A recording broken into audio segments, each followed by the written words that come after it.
It's 7 o'clock. Good evening, everybody. Hello, comrades, and welcome to another under construction stream. I'm your host, Ellis, otherwise known as the Admiral.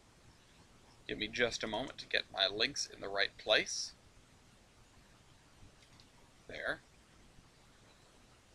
And the other one didn't embed, the one from last week. What is with that? I just noticed. I need to get my other ducks in a row here. This is Trainz route building stream live now, exclamation point, and post that in a minute.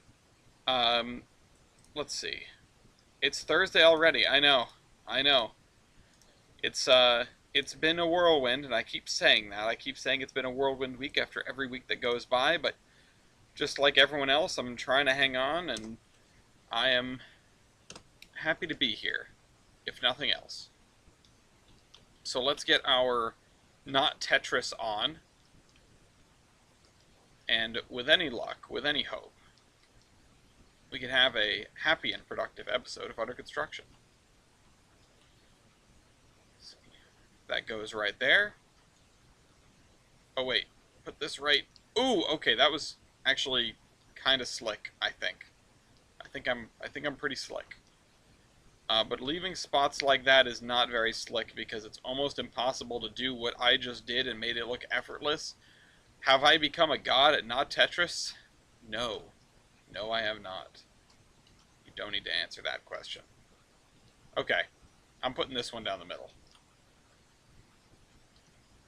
Sure. We'll call that good.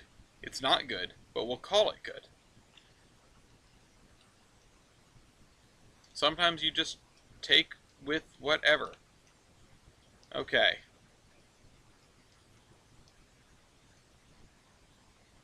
Oh no, it's leaning slightly to the left. That would have been really nice if it was not leaning slightly to the left. What about this? There we go. And then this. Just keep looking at it's Thursday already. Honestly, I'm surprised it's Thursday. I'm surprised it's come around.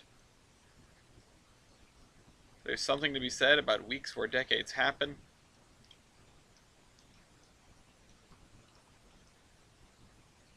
But the sun will always rise tomorrow. Okay, we're building a city now.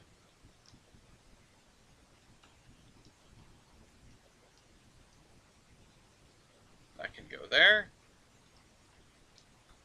This can go here. Yep. Oh, that could have gone so much better. Oh, I didn't grab my soda. I even like didn't have a soda earlier, so I could have one today. I'll have to go pick one out once we're done with Not Tetris. Hello, Mossy Mug. Welcome to the stream. Glad you could make it. We're doing our warm-up.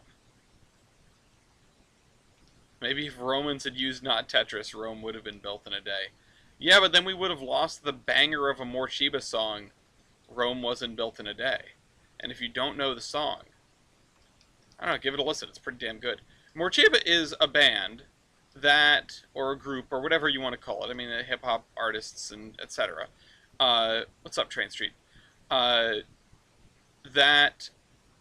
they fit every mood. And these aren't my words, but I'm going to use them anyway. My words are, every single time they come on my playlist of 3,000 songs, I stop skipping, and I listen to the song. Almost every single time. Which really says a lot, because my playlist is downright schizophrenic, and God knows what kind of mood I'm in when I'm trying to listen to music. So, having an artist, or artists, as it were, that suit my mood, no matter what that mood is, that says something, right? Like, that's talent. They create universal music. And I've only put, I think, one or two songs of theirs in Iron Horseman Radio, and I don't even think Rome Was Built in a Day is one of them. I think To the Sea, or By the Sea, or something like that. That's one of them, and then the other one is one that I really like, but the name escapes me. I remember wanting to put one into the playlist and asking my mom, who was a fan long before I was able to be a fan, uh, like, what is their most popular song? And I did not get I got To the Sea as an answer. I think it's To the Sea. Um, and I was surprised because I really thought it would have been Rome Wasn't Built in a Day. Because that's an absolutely iconic song. And honestly, I should definitely put that on my wedding playlist. This is something that I always have to think about. Although we're going to have a DJ, so. Um, and something that I've realized, right, is when thinking about a wedding playlist. Not that most folks here have to worry about that. Well, I guess you've got to worry about that, right, Mopac? You got engaged right about the same time as I did. Um, I don't know if you guys have a big day planned yet or a date planned yet, but at any rate, the the the playlist is less about what you like and more about what people will dance to, because you're putting on the most important party of your lives. October 15th. Oh my God, it's right before ours. I feel like you've told me that, but I will forget again. I should write it down on the calendar so that I can crash it. Obviously, I'll go straight from the WWF work weekend to crashing your wedding to back to Rhode Island to my for my own wedding. Um, it'd be kind of, I was about to say it'd be kind of funny if we had a wedding on a wait, October 15th is what day of the week? Is that a Thursday? What day of the week is October 15th? Because mine's the 19th, uh, and that's Sunday, so it's a Friday. That's a Friday, right? Um, no, wait, no, I'm so stupid. I counted back two, and I counted to 17th instead. So it's a Wednesday, right? Um, sorry, I've lost the ability to count. 15th is a Wednesday. Um, it'd be so funny to have the wedding on a Thursday and be like, yeah, it's under construction. We're constructing a family, but that could mean other things. So never mind. Let's do that. Gloria's not here to give me the soda because Gloria is at work, working an evening shift, a rare evening shift for them.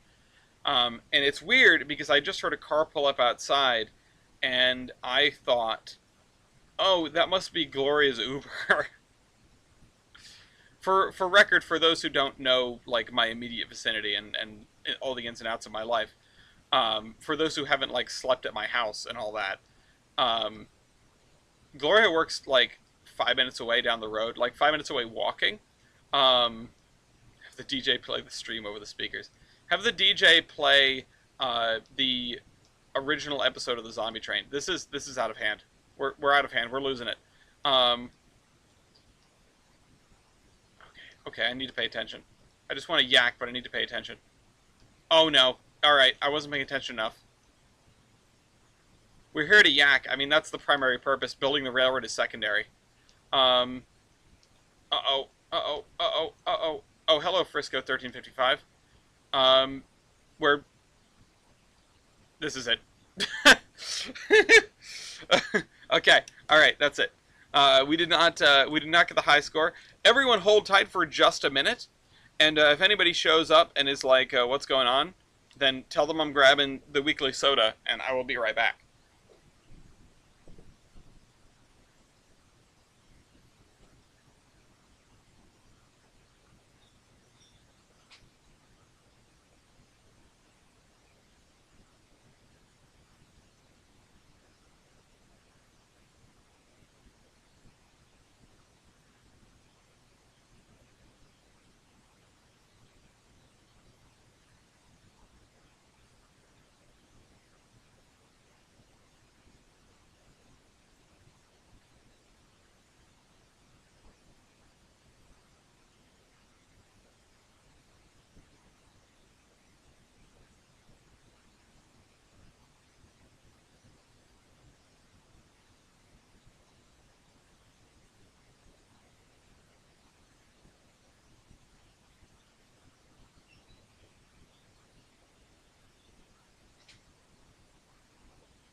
Alright, we're back.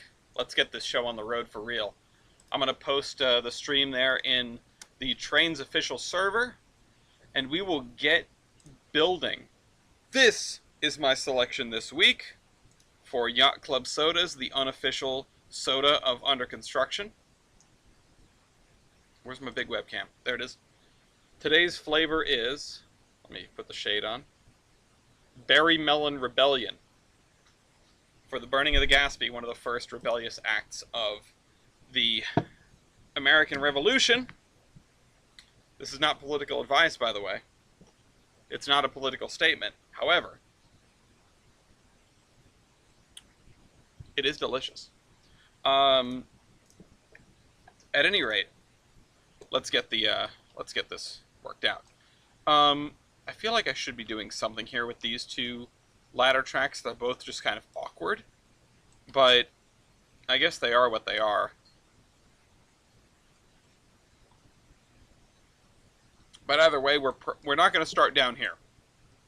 Building an engine terminal is all well and good, but I cannot spend the entire series building an engine terminal. What do I rate the Berry Melon Soda out of 10? See, I haven't been doing like number things, but in terms of taste, it's at least a solid 8. It's very tasty. The berry-based sodas that they make, that Yacht Club makes, are almost all delicious. It was between that and the lemon lime, which we did, I think, Yacht Up last time, so I didn't want to repeat that. At any rate, I need to move my phone up from underneath me. Watch, I've been getting spam calls like out the wazoo. I'm waiting for the next one. I think I'm gonna make this sidewalk extra thick. Let's make sure we're in the route layer before we build anything. Sidewalk extra thick. Okay, let me grab some sidewalk and then we will put that down. I think I'm just gonna like aim to do this baseball field and maybe the adjacent block of housing. While we're down here, I also have like 5 out of 6 of these blocks of row houses done. And maybe I should have just kept at it because I was kind of in a rhythm there, like it was working out. Where do I have any sidewalk? Oh, over here. Over here's some sidewalk. Hello from the Horseman VC Watch Party. Hello, Horseman VC Watch Party. There hasn't been one of those in a while. I'm glad that it's happening tonight. Support all around for my good people in the Horseman. And my good people everywhere. As they say, be excellent to one another. Alright, we're putting that right there. So this is the problem, which is if I raise this to get up to the level of the sidewalk, it's going to stick out in the street. Yeah, like that. I mean, that's fine. If I am subtle about it, maybe I can get away with it. Or maybe I can just...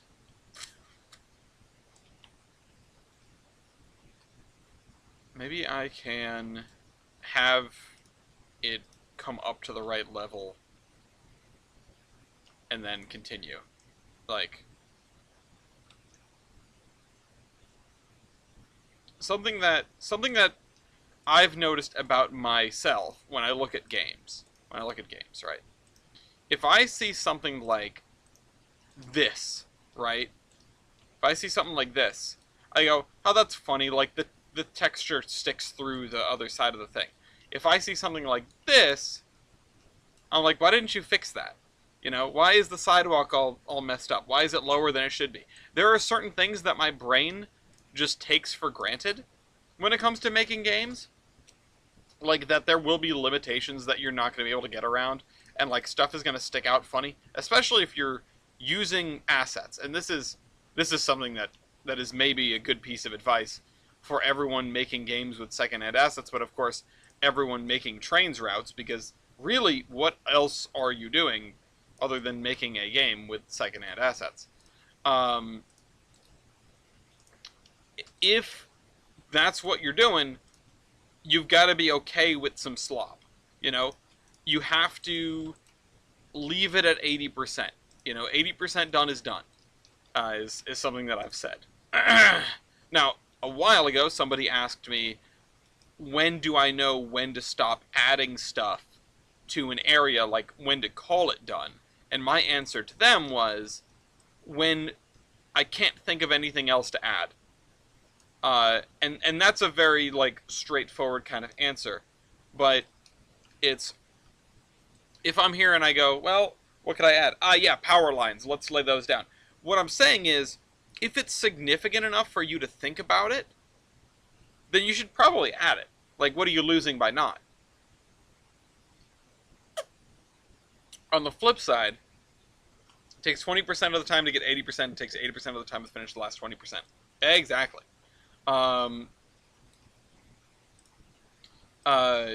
And this is, oh shoot, let's get that there. There we go. That's not perfect, but hey, what are you going to do? Is reskinning the sidewalks to match an option? I mean, if you want to become a part of the Great Tolbrand Reskin Project, there is the thread for the Tolbrand Peninsula under fake model railroading. And, like, you know, it could always use help. I wasn't gonna bother, you know. I don't reskin stuff, mostly because I have not the time to develop that talent. I'm realizing it'd be kind of interesting to put like a sports bar back here, like some kind of shop in this back corner, right? But I'm also realizing that like all the stuff that like a home run is gonna like smack into the back of the building. These houses over here, are on watch, right? Like they absolutely have baseballs come flying in through the windows often. They have to. Yeah, and I'm not Matt or Trainman05 is in charge of the Great Tolbrand Reskin Project, but I haven't started to, you know, it doesn't bother me that I don't have stuff reskinned. It's just not something that I worry about. It's something that would be nice when it comes around. And we have had stuff done up for Tolbrand Peninsula railroads, etc. And even there are other like whole road sets and things like that like Mason has made, and those are really nice. But I once hit my own truck with a foul ball. Oh no. At least it wasn't someone else's truck. But like, yeah, we have let's see, TP, somebody made me a Hudson for the Gilson Eastern, which this is an old model, but you know, everything here is on the download station, so it is what it is. I actually quite like this, and I like the sort of simple lettering. But yeah, there's stuff out there. You can find other stuff on the download station as well. The GE Atlantic, yeah, we have a Gilson Eastern Atlantic. We have I believe we have some Gilson Eastern 080s or VMR 080s. We have my personal favorite, which is the Volga Mountain Railroad RS3s. That is very good. And if you're not familiar with the Burning of the Gaspee, look it up. It's neat. The Gaspee was a British tax ship, and the colonists were like, F that, and just went out and set it on fire. My favorite loco is the Boatmobile. Well, that hasn't been reskinned yet. If anyone wants to come up with because I don't have a paint scheme in mind, come up with a paint scheme for the Mansfield Branch Railroad, and then paint up the Boatmobile. Hi, baby. That would be just wonderful.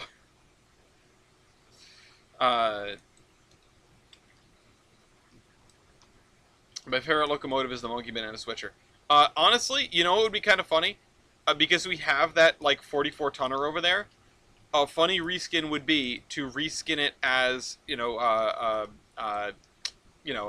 whatever the hell the valley, the trolley is, the Mason Valley Transit Company, and then put like an advertisement on the cab for Monkey Bananas. Do I have my soda of the week? Yes, but I had to go get it myself, which was very sad. Um, I grabbed the Berry Melon Rebellion, the Burning of the Gas Fee soda.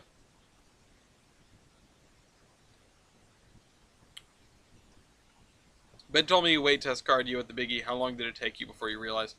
I think less than one lap of the little layout, because Pichu was struggling, and the layout was not perfectly level. So I it came around. The train came around like the far corner and started to try to go up the hill and just couldn't. And so I looked over and was like, "Oh, why can't it go? Oh, there's a weight car on the back of my train.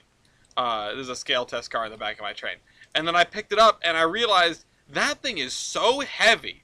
It's a die cast weight car. Like, that's intense. It's a really nice model, and the details on it are also great. But holy cow, it's heavy, and I don't know what it's made of, but it's not magnetic, which was kind of a bummer.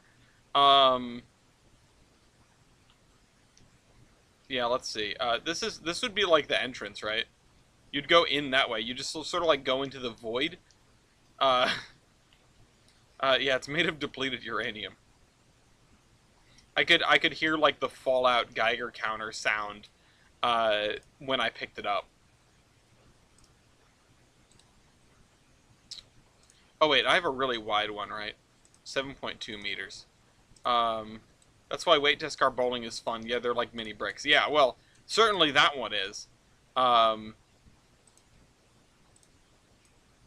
let's do this.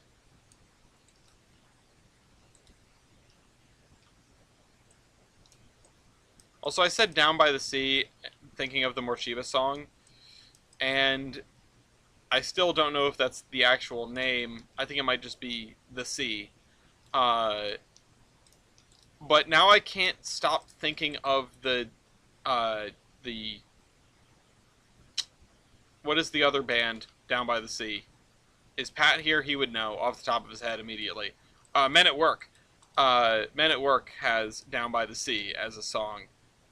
And that's a great song, and it's off of the record that I have of theirs, so it's something that I've heard more than a couple times. Let's see, 1.2 meters. Let's make a little sidewalk connection between this and that. Aha! But yeah, the Great Tolbern Reskin project is an entirely volunteer effort that is completely unguided by me. It's just a question of if it's just like, oh, do you want to do something? Go ahead. Um, the big thing about that project is when stuff gets... Yeah, it's just the sea. Okay, thank you. When stuff gets done, I usually have little requests like, hey, can you add these commodities to this boxcar? Can you change out the engine spec? Things like that, because that makes a difference. Um, that genuinely makes a difference. Um,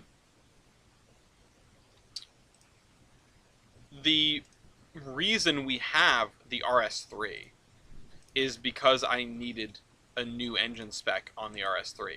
The reason I went crazy looking for Mikados is because I needed a new engine spec Mikado. The one that we had was not doing it for me. It was like it did not break in time. I don't know what people do when they make their engine specs. I have no idea how like these problems arise and or how you know how like what benchmarks people use or what they're even trying to hit necessarily. However, excuse me. However, I do know that some of the stuff just doesn't function right on AI. Like the AI does not know how to drive, and if the engine spec is not good enough to allow the locomotive to stop before the signal that it knew was there, something's wrong, and we got to fix that. It's for those who had to deal with. We had a possessed engine in Railroader the other day, maybe the other week now. And that, oh, wait a minute. Where did that fence spline go? Where did that fence spline go? I need it. Give me this. I knew it would come in handy. Um, yeah, no, not the magic mic. Uh, in Railroader, we had an issue with one of the switchers, and I was running it on AI because I effing can't be bothered to actually drive trains in that game. It's so boring. Um, oh shoot, incompatible spline. That's not what I wanted. So I was having the AI drive it, and I realized that the AI was like running fusees. It was crashing into cars. It derailed a couple of times, um, and after way too long of like me actually sort of losing my brain at that, um,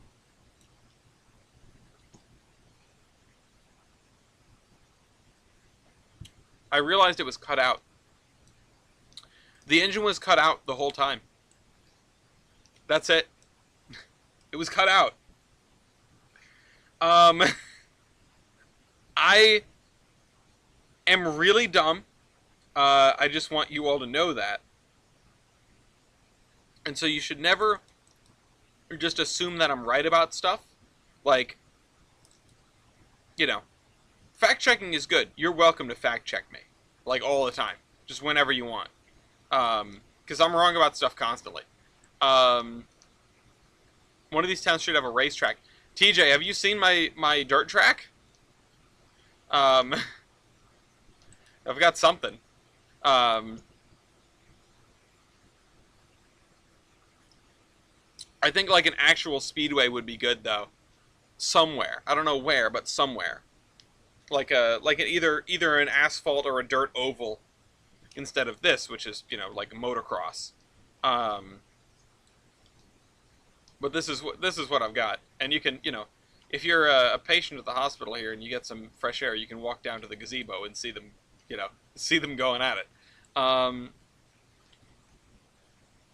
honestly, and this is like an out of left field thing. You know what would make Railroader driving more interesting? Instead of fixing the driving, just fix the firing. Just make you have to shovel coal and check the injector. And that's it. And then that leads to the ability to blow the thing up, which I want. And B, more importantly, it gives you something to do if you have the AI driver on. And just having it, like, even if it's as simple as Trainz, just paying attention to it is interesting. Like, that's something. It'd be really, really silly, like, simple to implement. Not from a coding perspective, of course, because that would be a real pain, I would imagine, to implement from a coding perspective. But, like, it'd be a really simple mechanic, but at least it would make you have to pay attention. I would imagine most people would turn that off. But imagine you can blow it up.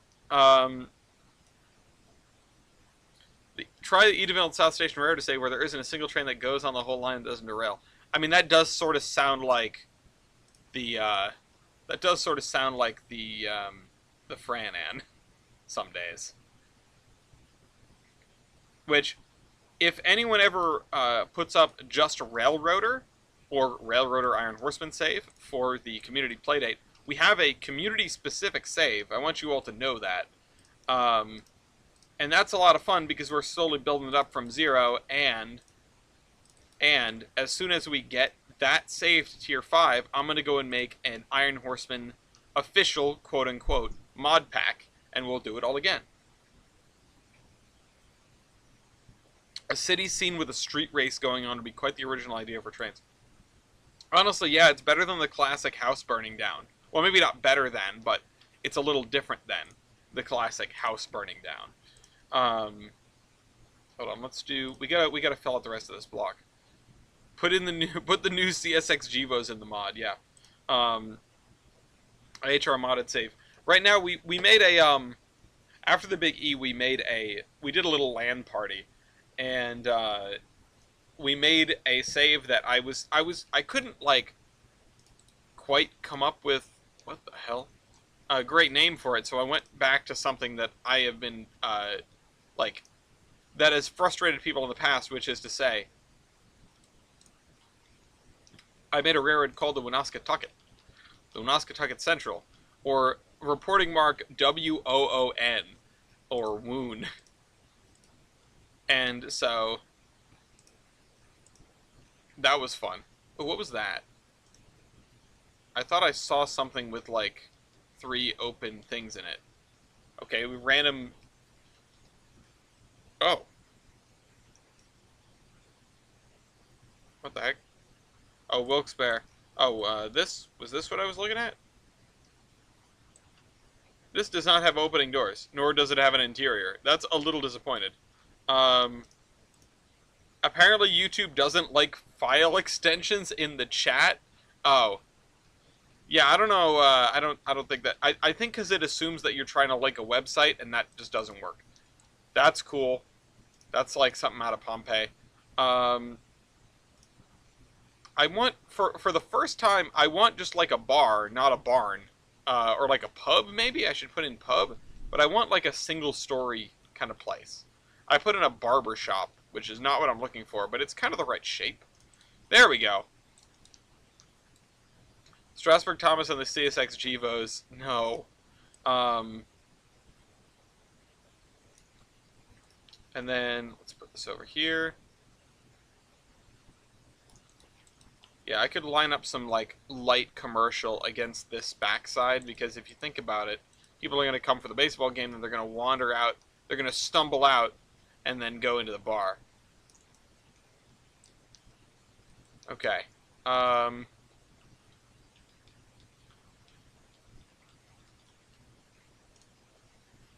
What is this? Tom's Barbecue, huh? I went to a place like this. I went to a place like this in um, must have been Portland, Maine. And I, for the longest time, and I might even still have it, I had the menu tucked into the pocket of my high-vis vest that I use for work.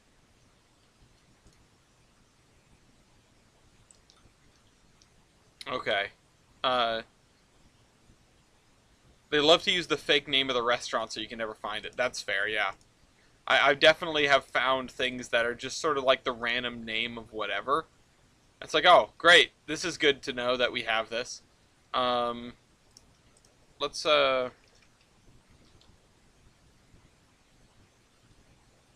Victory Restaurant Troy. Oh, that's actually a really cool building. I'm not going to use it, but... Mew, do you remember Victory Restaurant? I don't remember Victory Restaurant. I remember Flying Chicken. Rest in peace. Randy's Donuts. Everyone loves a good donut shop with a giant donut over here. Um,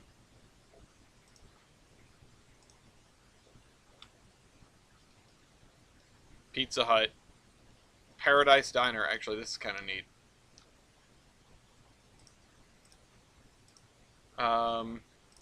Old Brick Restaurant. Also Troy. This is actually kind of exactly what I need. If only it would face... If only it was mirrored. Oh, it kind of is. Oh, that's weird. I don't think I like that. I don't want this. I want this, I guess. It's a little awkward, but it's kind of what I'm looking for.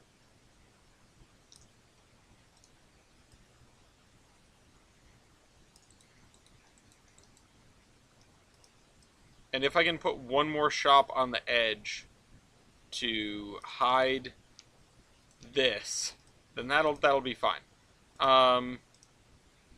But like something that is this kind of shape and not something that is a standalone building, city restaurant. Yeah, there we go. Let's see if I can make this fit. I'll have to go into Surveyor 2 and overlap stuff a little bit, but yeah, perfect. Okay. The Paradise Diner is from Lowell? Oh, really? Add a Hooters. No, Auntie, I'm not adding a Hooters. I'm gonna add a Hooters, but it's gonna be the one next to the airport in Warwick that's closed. Um, I mean, when did Hooters come into existence? I need to know. Now I need to know. Oh, I forgot about the downtown buildings.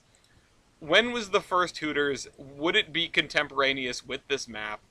Um, I don't. I don't think it's a good idea. The drug dealer Hooters. I mean, yeah. Okay.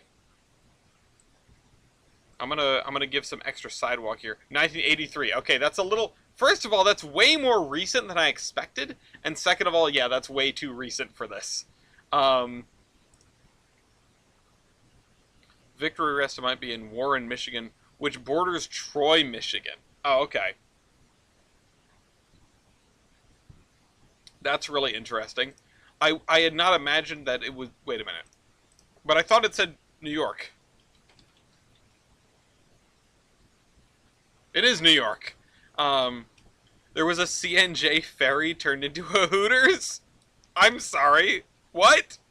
Um, ye olde Hooters. What's a call it?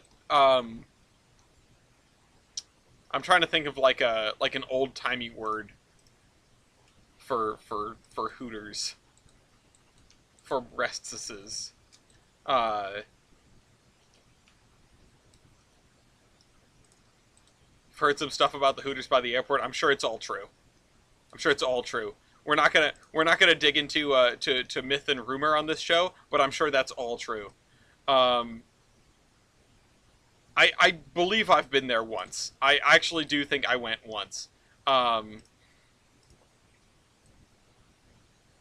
yeah, what's an old English word for breasts? What would they call the Hooters at the Ren Fair?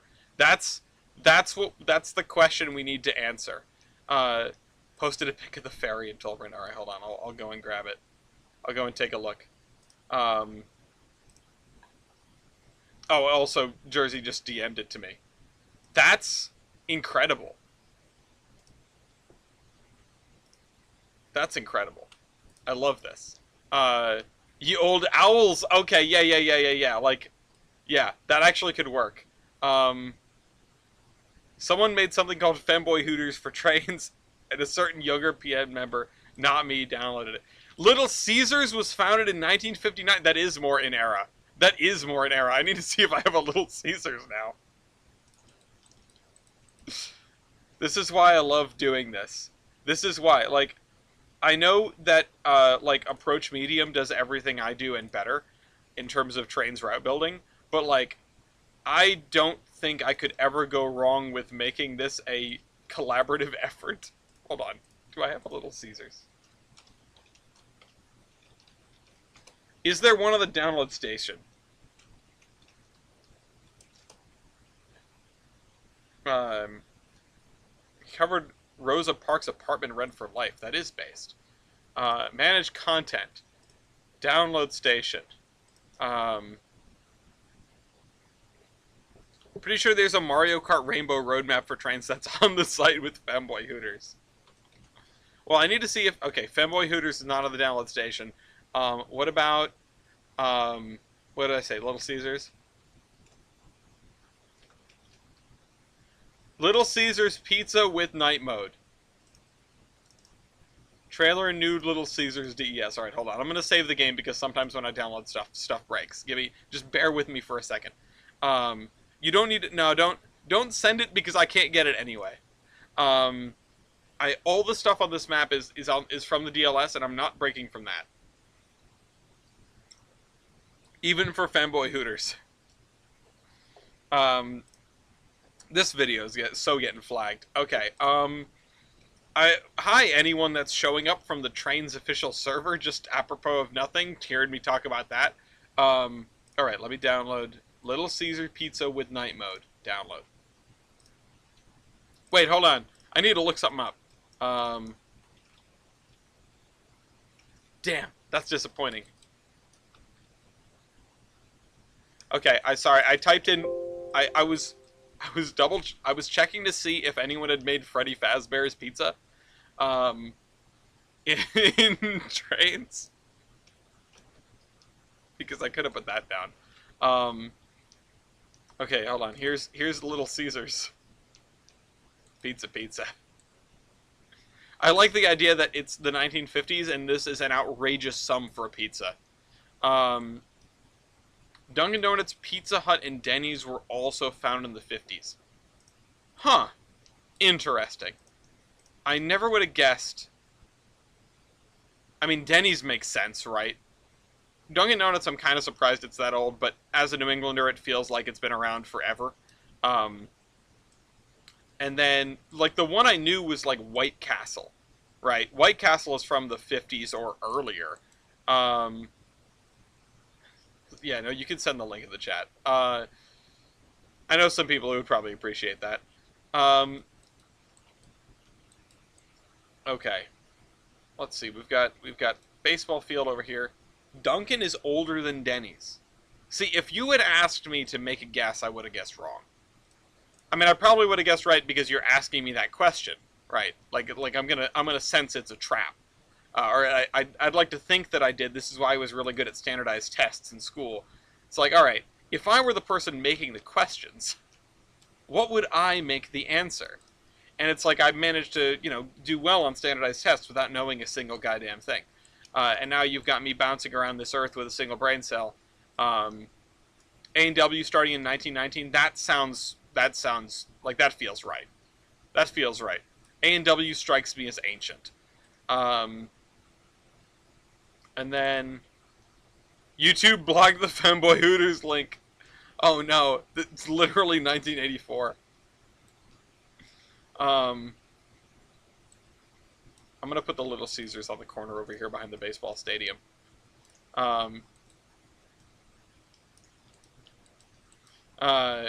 What kind of railroad was the Mansfield? It was like Garbo Shortline. So the Mansfield Branch Railroad is a Granger that was spun off of the Gilson Eastern when it no longer became their main line. Something that you might notice about the Gilson Eastern if you ever look at the map, and if we end up talking about the map later, I'll do the monthly tradition of pulling up the map and pouring over it. But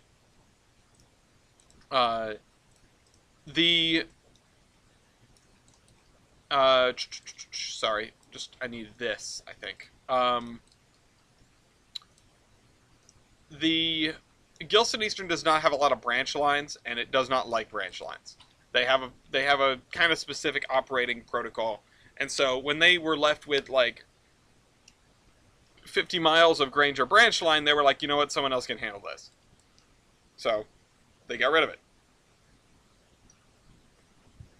So the Mansfield Branch Railroad inherited a lot of rolling stock, inherited an awful lot of track, and some rolling stock and some engines. But it's been a while, and they've sort of taken on a life of their own now. They're not a particularly wealthy railroad, but they are one that definitely isn't in danger. They're kind of in the middle of the road in terms of profitability. They're surviving, Their facilities are right here. Even this is their yard. This is their roundhouse, which originally belonged to the Jefferson and Gilson, and later the Gilson Eastern. And I've actually stashed, as you can probably tell, it full of locomotives because I just wanted to get an idea of what their roster might look like. And they're all steam because everything's secondhand except for this. They should rebrand the Hooters by the airport into the first real femboy Hooters. I mean, I'll drink to that. Who made the GM&O engine? That's a good question. I don't know if it's Train Boy, maybe? Let me check. Let me go by what I have installed. Ingalls Shipbuilding Locomotive. Sorry, it's Dave Snow. Dave Snow. It is really cool. Thank you, Milky. Okay, so we did this, sort of. I probably should put some lines in the parking lot, but we filled in this block, except for some grass. Let's do that. This came along. I'd like to thank everyone who has been here for me on this momentous day. Oh, and speaking of which, this is actually important, sort of. Today is an important day. Today is an important day. Today is the 10th anniversary of the release of a little game called Besiege. And if you don't know what that game is, that's okay. All you need to know is I stole the name Tolbrand from it. And if I could go back and tell myself not to call this place Tolbrand, I probably would do that, because making your own name is better. But I liked the name a lot, and at the time, I wasn't really sure if I was ever gonna, make Tolbrand. It was just like a thing that maybe I could do in the future after I finished the Iron Horseman route. We see how that came out. But, 10th anniversary of the game that, is fully within their rights to, send me a cease and desist, stop using their name. It's a cool game. You should check it out. I actually wanted to double check, speaking of the map. I'm just going to go look at the map for a second. Bear with me. Because I don't want to look at the map. I want to look at the original doodle that I drew, and I want to see when it was created. Properties, modified. Sorry, why was it created after it was modified? Modified Saturday, November 21st, 2015. So the spirit of Tolbrand is almost as old as the name. Would you mind sending the Qid of the GMNO Diesel? Hold on, get your snipping tool ready. Grab your snipping tool. I'm going to put something on the screen now, and you can grab it. Down to the bottom of the screen. There it is. This right here. Qid 101046:102143. It is called Ingall Shipbuilding S4 or 4S locomotive. Also GMNO. If you type in that, you'll get it. It's okay. Yankee, I don't think you can do that in public. I'm just saying.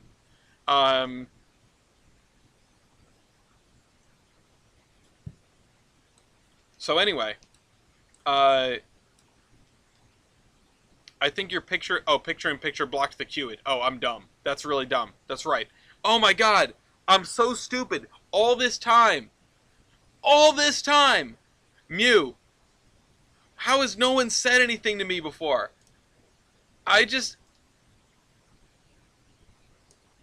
There. The Qids have always been there. They've always been there. I've always said, if you want something, you can see the Qid on the screen. You can't because my big dumb head is in the way. Oh my god. We've been doing this for how many years? Oh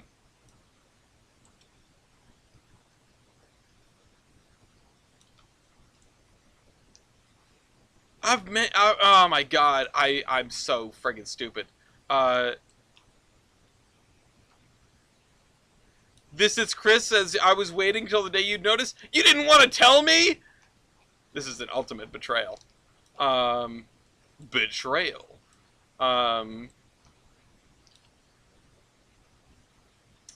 What did I come at her to grab? I need to grab something. What did I need to grab? Nope, that's parking. I mean, that's gonna be parking. Ah, parking! Okay. So I get to put parking for the baseball field. Less parking than, the industry over there, but still.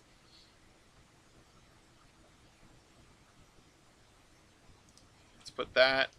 Oh, shoot. Why are those splines compatible? Why was I allowed to connect those? What the hell was that? Okay. Now I need to... Hello, Railhog. Now I need to use my incredible traffic engineer skills to find a way to squeeze as many parking spaces in this area as I can. This is why I'm tens of thousands of dollars in debt. It's so that I could learn how to do this. Stay in school, kids. Truthfully, it was because I knew in advance that I would never get used to your camping on the left instead of the right. Listen, I'm sure you're going to survive. I'm sure you'll survive. I know, it's weird for me too. Trust me. You're not the only one. When I go to, hold up stuff to the screen, I'm going to be looking in the wrong place. I don't know why, that's something to ask, right? It's something to ask of like every YouTuber ever to be like, hey, when you do face cam, why do you put it where you put it? Why don't you put it on the other side? And I really wonder what people's answers would be. You know, I Heist does face cam on his videos, right? Uh, like some of them, right? Some of them. Uh, I feel like someone needs to ask him why he puts it on that side and not the other side. Um, I got in all the debt so I could teach myself how to do a spreadsheet later than ignoring everything I learned in school. Yeah, that's the engineering school experience. But like, I mean, stay in school, but like that's the truth. You know what engineering school is? You're not there to learn anything. You're there to like learn anything that you're going to carry with you. You're there to learn how to learn and prove to your future employer that you can learn stuff really fast. Because that's what it's about. And it's a good test. Oh my god, it's stressful, but it's a good test. Um, yeah, and also learn how to suffer. That's very true. Let's go and go back into Surveyor 2.0. And then we're going to put 2 lines of parking in the middle, like right here. Burger King foot lettuce. And then to there. And then this to there. Yeah, that's probably good enough. You know what? I'm gonna grab this little sidewalk median, because that might work for what I'm trying to do here. Honestly, though, I'm so glad that A, we're doing this stadium, and B, that I found a spot for a stadium that I'm happy with. You know? That's way off the ground, but whatever. That's a problem with Trainz. This is great. I'm glad that we have this here. I'm so glad that Gloria's getting out of work in 10 minutes. I miss my wife, Tails. I miss her a lot.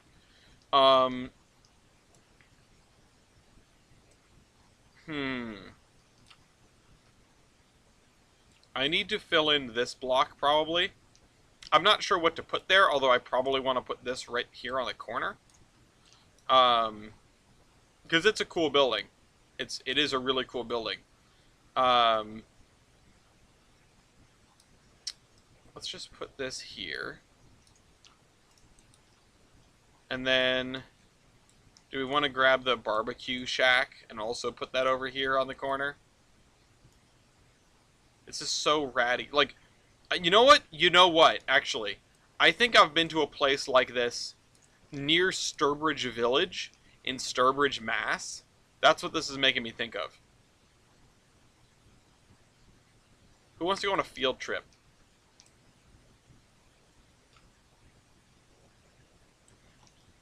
Okay, we're going to have to do houses here. And I want to squeeze them together, too.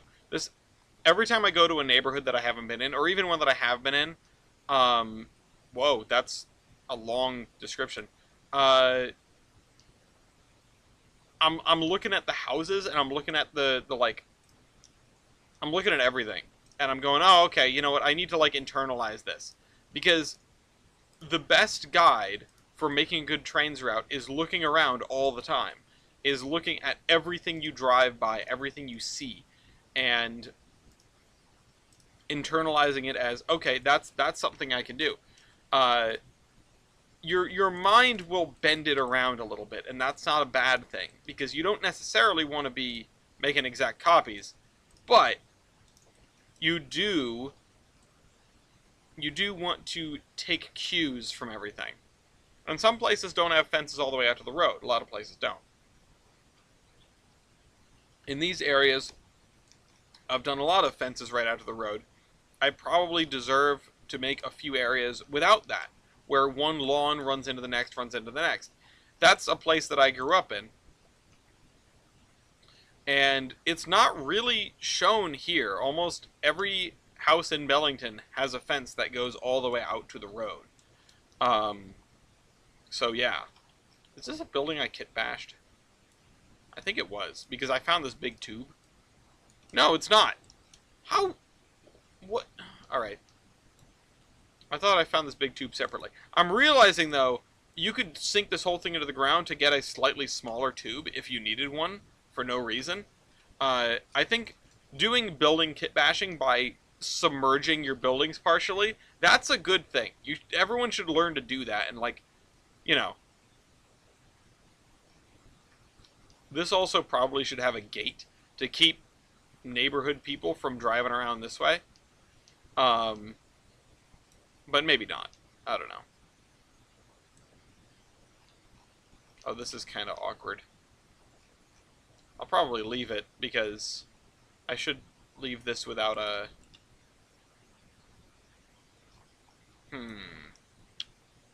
Let's go back into Surveyor 2.0 and fix these intersections. Nope, wrong thing.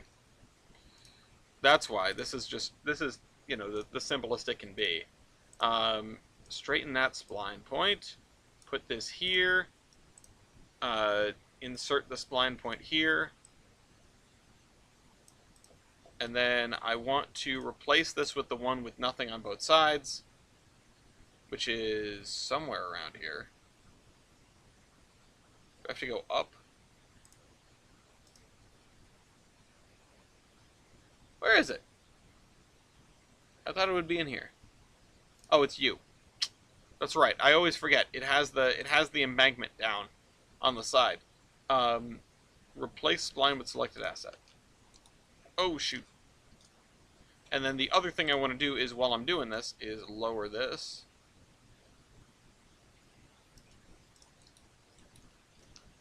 Lower that, and then probably throw in a couple of spline points on this road and raise it. And by it, let's just say my asphalt. Insert spline point. Nope, not that. That. Oh, come on. I want it to be as close to touching as possible without covering it.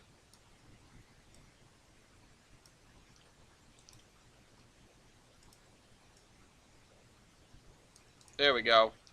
That's probably as good as it's going to get. And then here I need to do pretty much the same thing.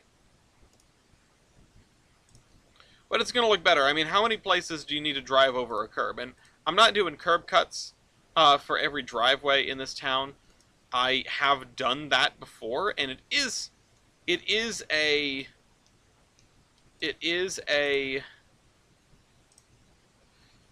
what should we call it? It is a relatively easy thing to do to, like, make an area look substantially better, but, you know, it doesn't make that much of a difference. Yeah, I heard about the DC crash. I saw the footage last night. It's not pretty. I mean, you can't see much, but you know what's going on. I've listened to enough air disaster shows to sort of get in my head what that might have been like. I don't really want to think about it too much. Thankfully, I don't have to fly anywhere anytime soon, but,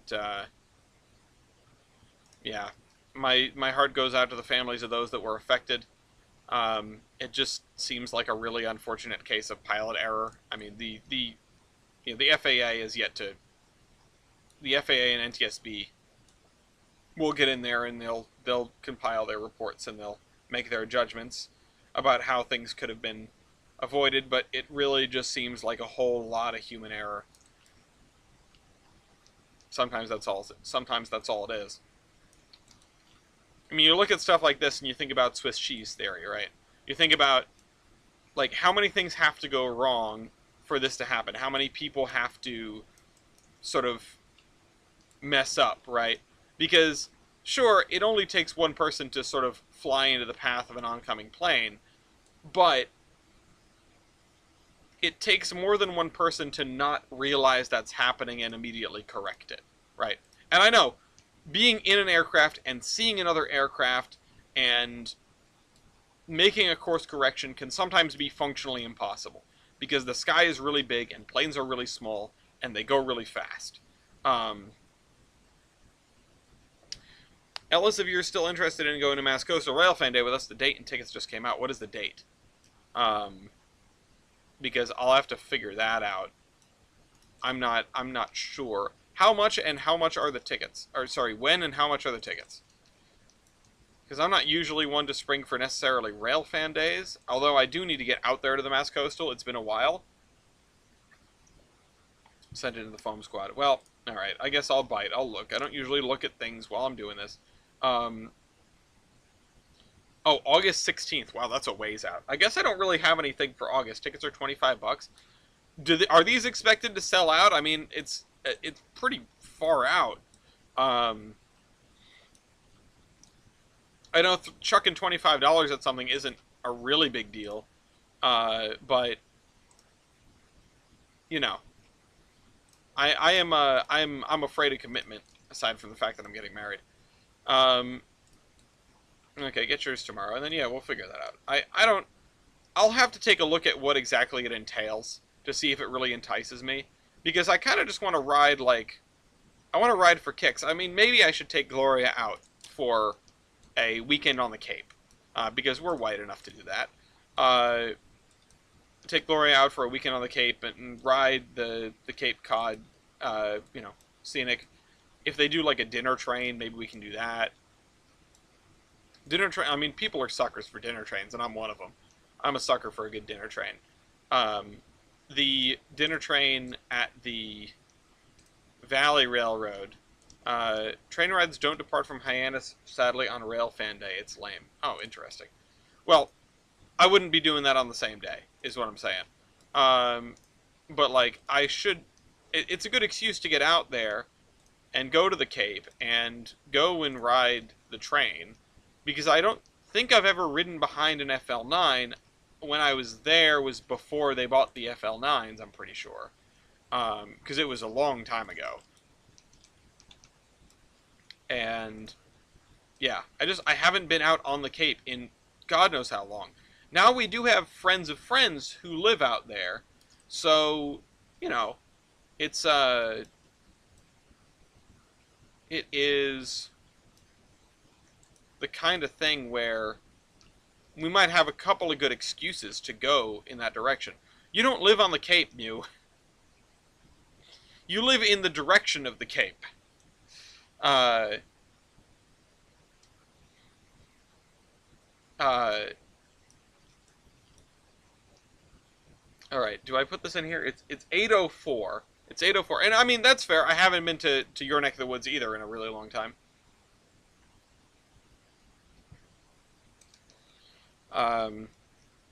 I should just go and get a ride on the canal. I'll go and get on John's ferry, or John's tugboat, see if they give rides. I really like how this is looking. I really, really like how this is looking, this whole area here. I can't wait until we fill all this in. And we've got to do, and I said that this is going to be like, you know, manor house territory, right? So, if I do this, then I should probably do some kind of either 3-bar fence or maybe something fancier, maybe like an iron fence up the side of this. I don't get the chance to use iron fences too often, not that kind of iron fence. I'm going to have to keep these in mind for future. Hold on. Someone at school today tried calling Westerly a part of Connecticut, and I crashed out.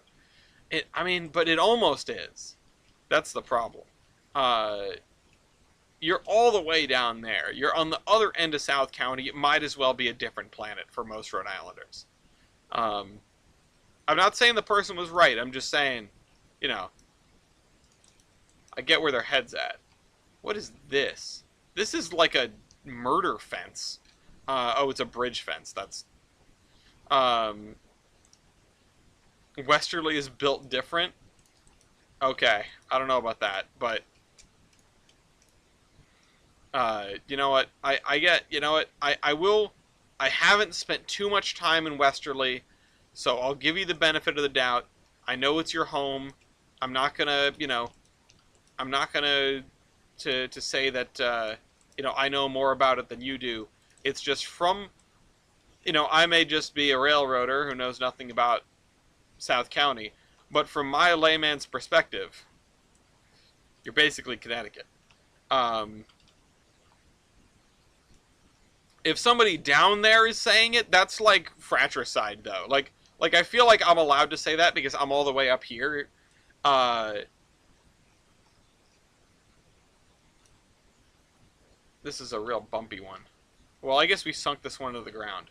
Um, it's and the thing is, like, unlike Pawtucket, right? Unlike Pawtucket or Central Falls or whatever, like, instead of being the butt of the joke, Westerly just isn't in any of the jokes.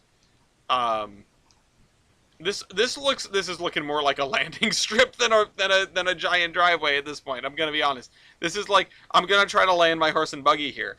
At I do live on. Well, I know I live like in the middle as far as all the people are concerned. Uh, I don't even live like down city. I'm in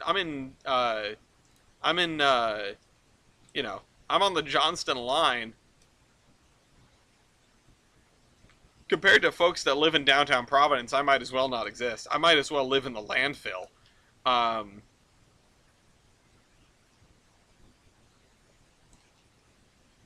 let's see. Do I want to put like another dividing line here between this one and that one.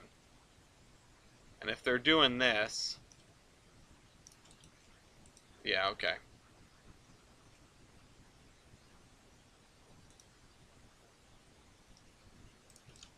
All right, we're gonna have to line that up with this road.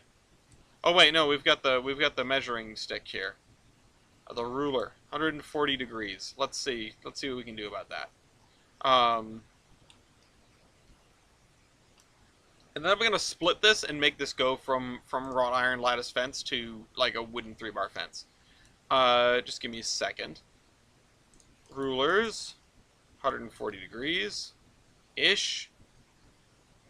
We're pretty much spot on. I'm just gonna go to I'm gonna go to right there, which is a long way. I was down in Providence today, and goddamn, I forgot how many hills are in Providence. Well, yeah. And that is something. That is something to bring it all back, right? Because I'm not sure everyone cares about us talking shop about Rhode Island right now, but to bring it all back, it is. You got to expect these hills in places that have had, former mountain and glaciation and all these geological processes, right?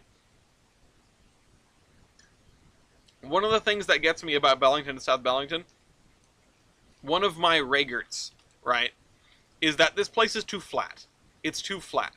There is not a lot of, there's not a lot of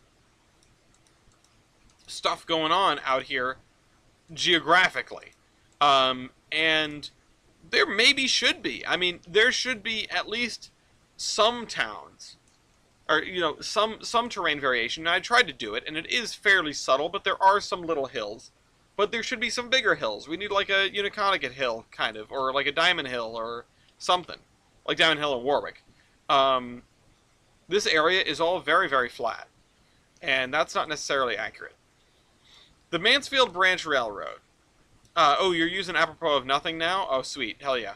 The Mansfield Branch Railroad does not have a logo because it was something that came into existence after I had settled on the railroads of the peninsula. It was something that was not in my initial plan. There was just a big old gaping hole in the map, and I went, ooh, I know what I can put there. I could put like a class 2. I was looking at the map and thinking that we didn't really have any class 2s, we didn't really have any class 1s. Like, there have got to be a couple of them floating around in this huge swath of land that we call Tolbrand. So, I drew out this Granger Railroad, and I came up with some hasty backstory for it, and that sort of thing. It's the kind of thing where, if I had thought about it from the beginning, things would probably be different. But sometimes you do your best work when you don't really have a plan. Um, Sometimes you just got to go into it. Oh, why is that incompatible? That's just not fair. They're both fences. Um, okay. Nope. Yay. Okay, second time's a charm. Makes it a bit more organic. Yeah, I know. And it's a shame because I went from, maybe it's not a shame, but it's interesting because I went from I went from like one draft essay kind of deal to always preaching you have to have an outline, you need to have an outline, you should have an outline. Like if you don't have an outline, you're doing something wrong. Um, like you need to plot out if you're writing something, right? You need to plot out your character arcs, you need to plot out your plot arcs, you need to make a decision and make decisions about where this story needs to go, and you need to make decisions about where your world is going to go and what it's going to look like. Um, like, you know, before you start building it. And I don't think either one is necessarily a necessity, right? I don't think that either one is necessarily something that somebody has to do if they're doing good world building. You can start from nothing and just go. You know, you can organically build that stuff and just like retcon when you need to, or write around things that you already wrote, or this or that or the other thing.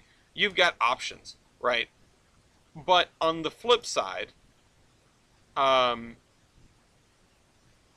especially if you're writing a story, especially if you're writing a narrative,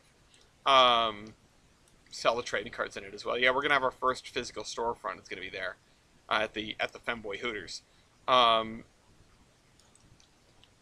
Our first physical, you know, if you're doing a real narrative, then you probably want to figure this stuff out all the time. Hi, baby. You probably want to have this stuff figured out in advance. And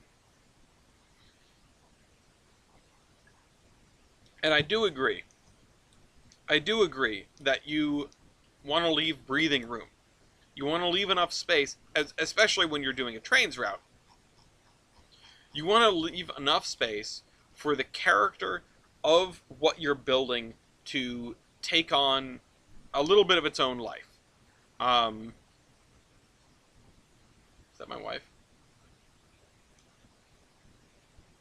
I hear a door. And it's like with this.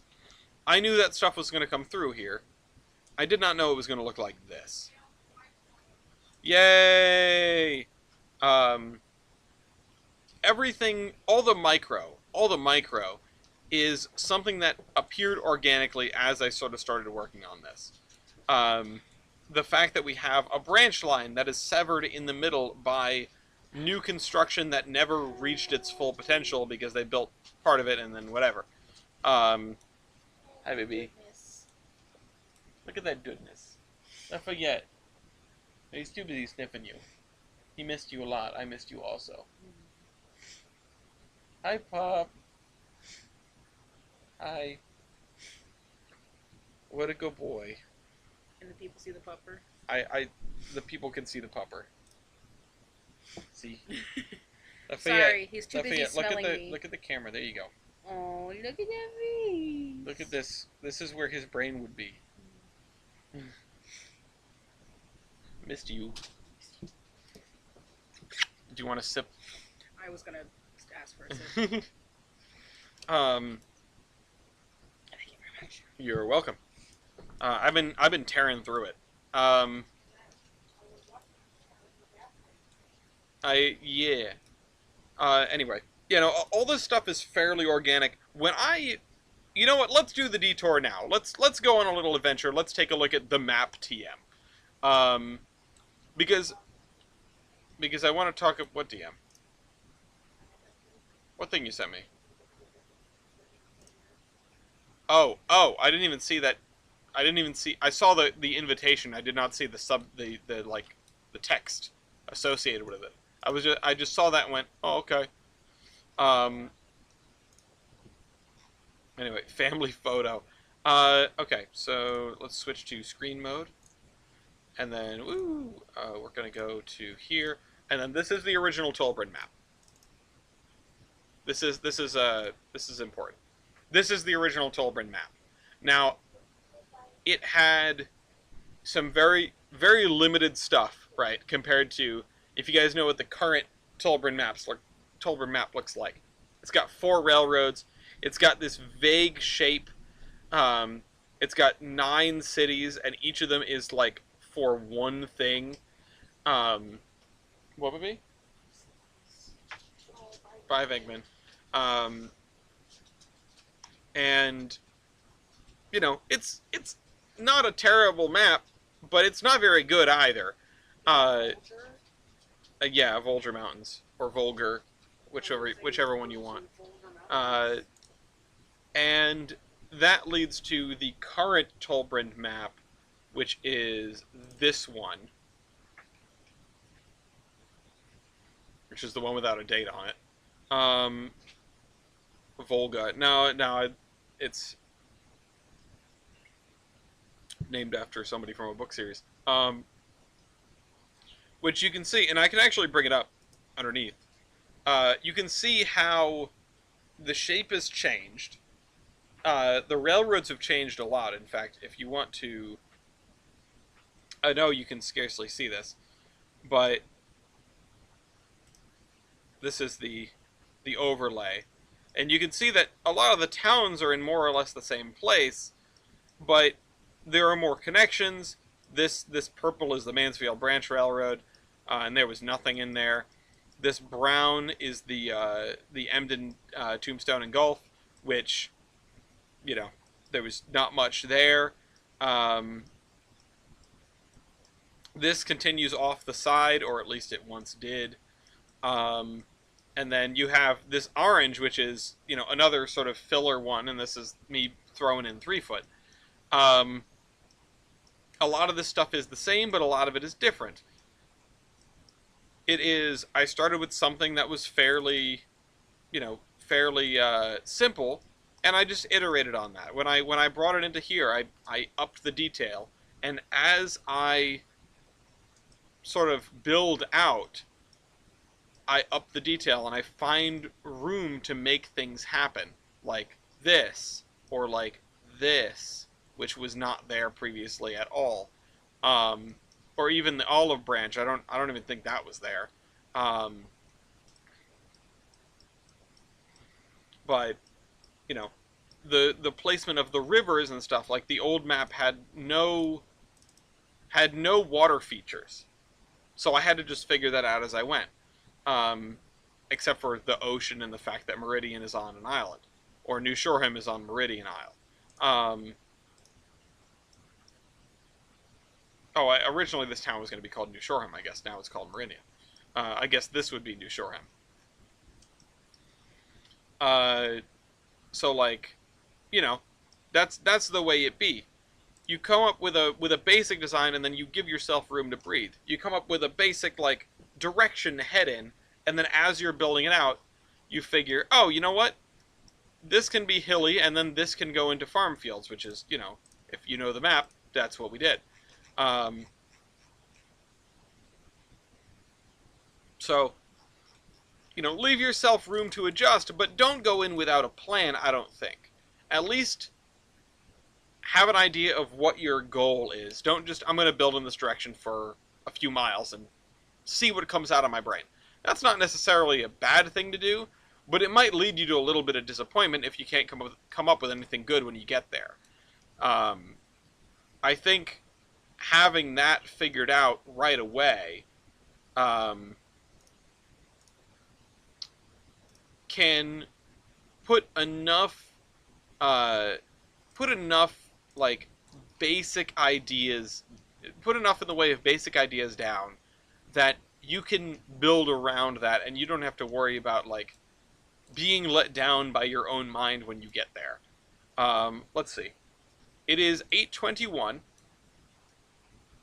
I think if there's something I can do in 10 minutes, I probably should do it. Um, and that is probably finding a sort of thing for this, which that looks ugly. I want like a scrubby grass. That looks like sand. Although that's honestly not that bad. What about this? This isn't that bad either. I want scrubby grass for where the horses are playing. It doesn't need to be super detailed because, like, let's be real, no one's looking over here anyway. Oh, shoot.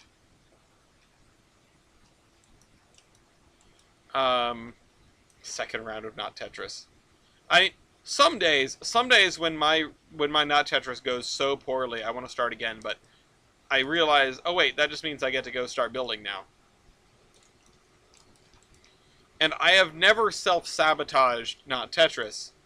When it goes, it goes. When I'm doing well, I'm doing well. And a lot of the time, it depends on how much attention I'm paying to it. But also, it depends on how lucky I get.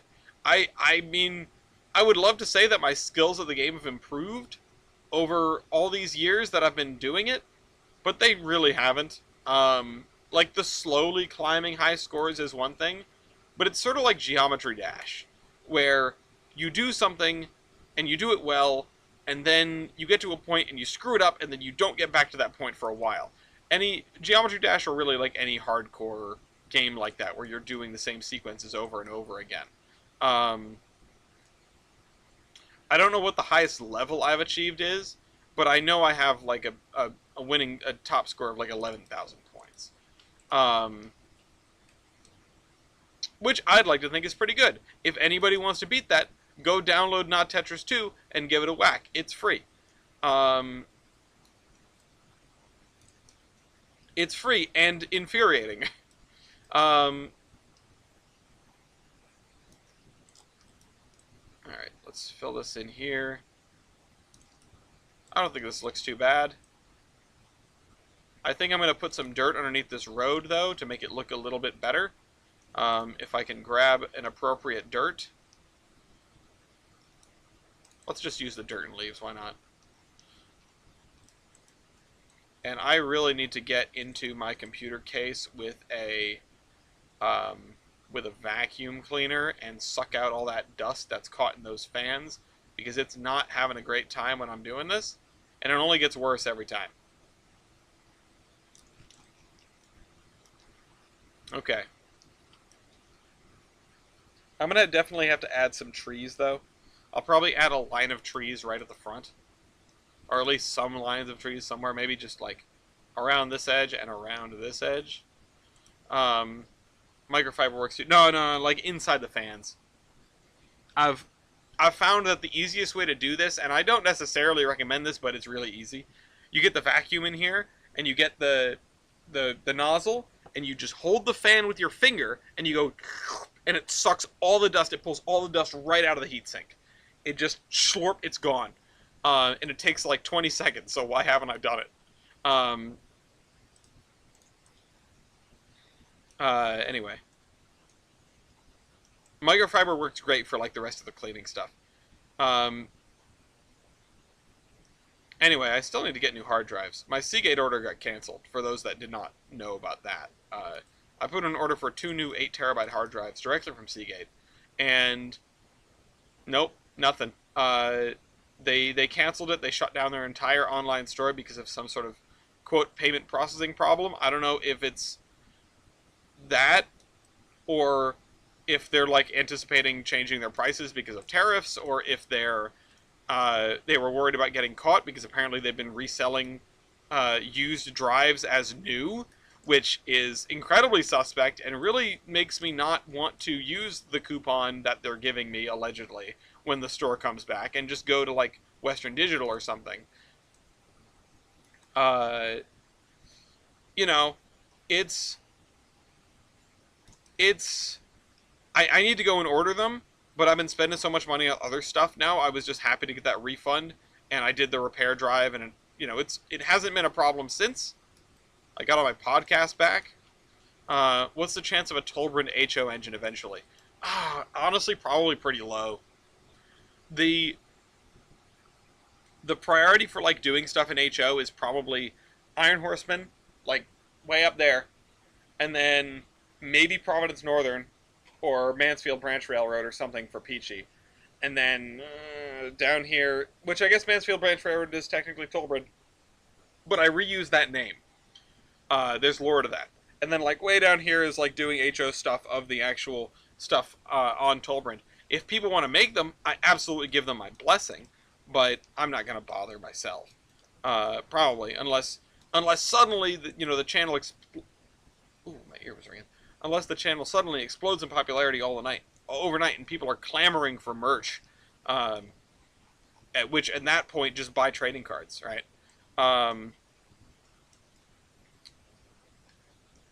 Let's put this here. Which, speaking of trading cards, I'm working on a couple of special orders right now. I have a couple of irons in the fire. And because we all need a distraction. No, I don't. We don't have a logo. If anybody wants to like collaborate on a Mansfield Branch Railroad logo, go into the Tolbrin thread. The Mansfield Branch has history. The Mansfield Branch in real life was a branch of, I believe, the Great Northern, which ran out to Mansfield and Douglas, Washington. If you are a fan of the Iron Horseman, you may already know where this is going.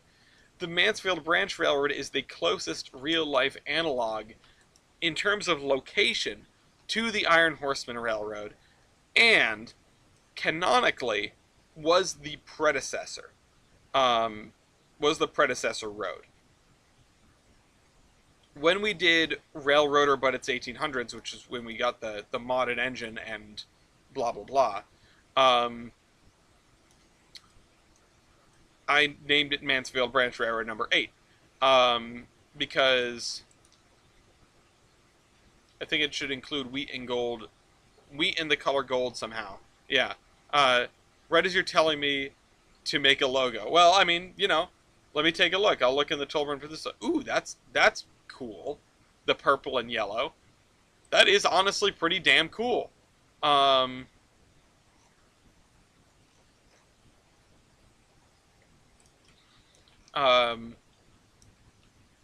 Okay, so we've got this, and then I want to put, like, some kind of field back here. I don't know exactly what for. Maybe just a fallow field.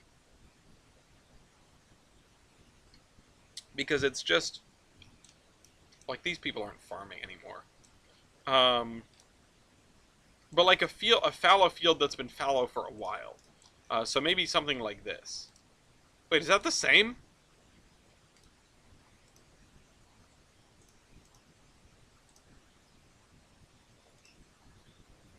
Oh. There we go. It's a pretty cool paint scheme. I do like it. It's a little, like, flashy, but you know what? They're a railroad that's trying to retain their own identity, so I don't really blame them.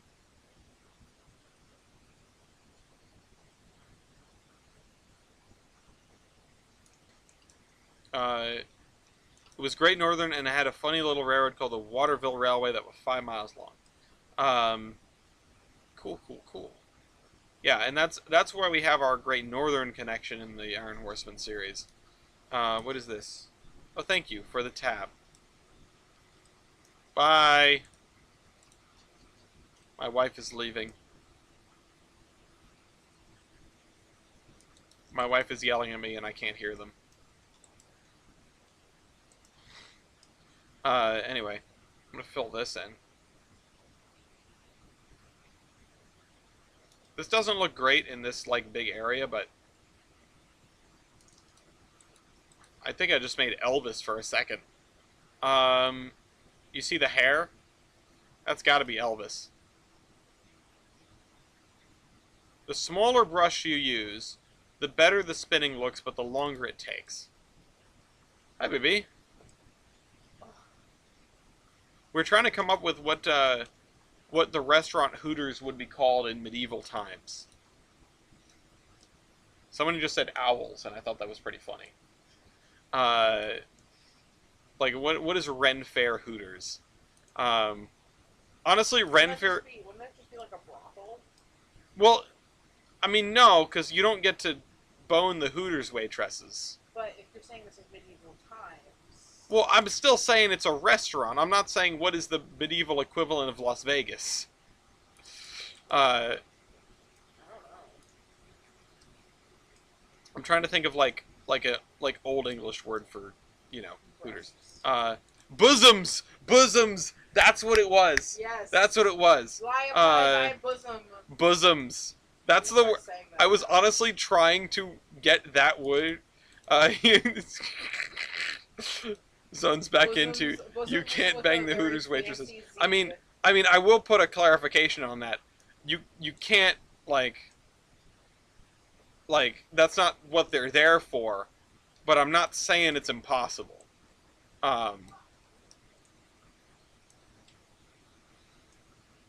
It's just like they're humans too, and they can like give consent.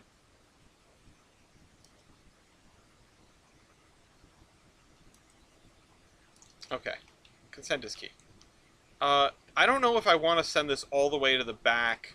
No, not on shift. No, don't flirt with the Hooters waitresses on shift. I'm just saying they're people too.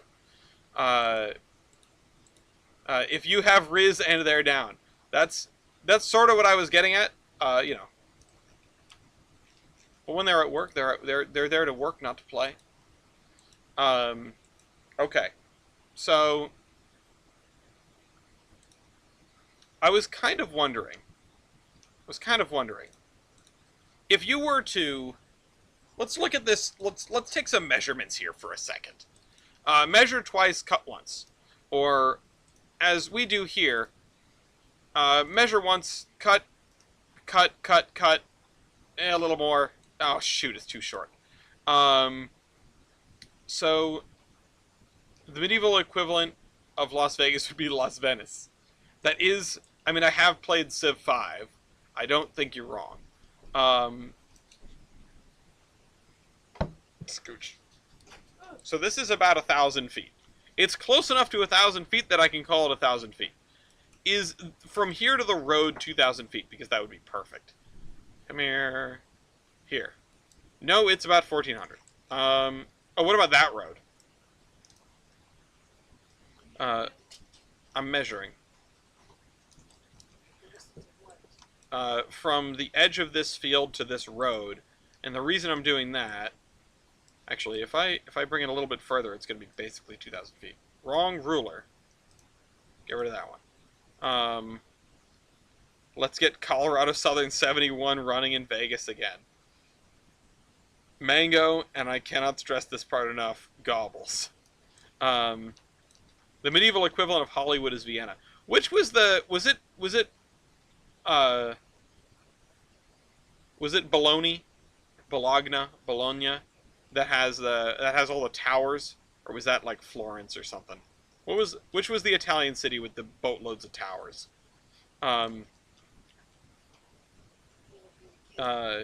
Double-headed with 4014. No, not Pisa, not the tower. The one where like everybody had a tower.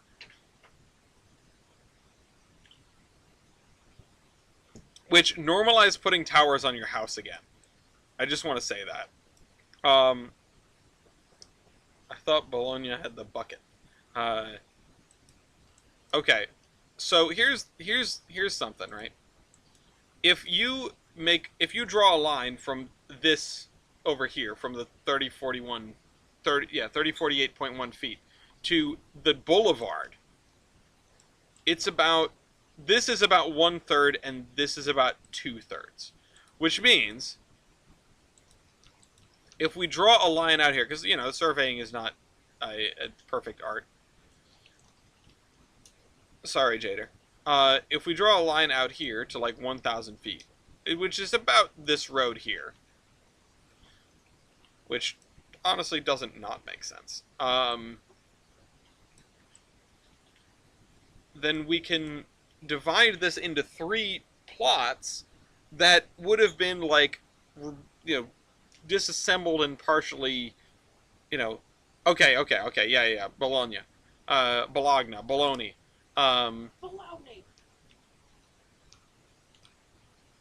So let me stretch this out this way. Um,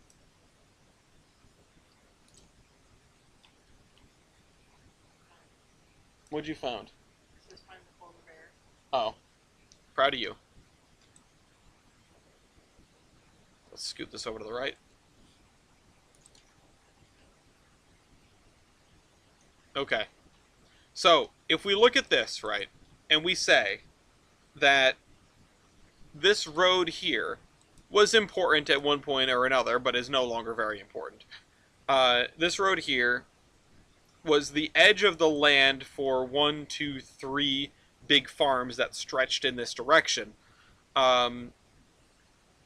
Then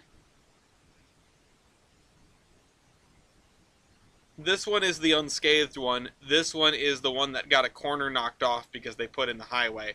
And this one's just gone. This one's going to be all woods, pretty much. And woods and some suburbs.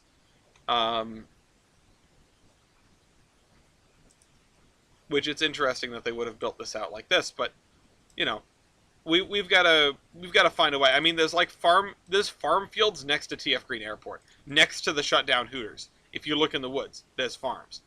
And that's kind of wild, but, you know,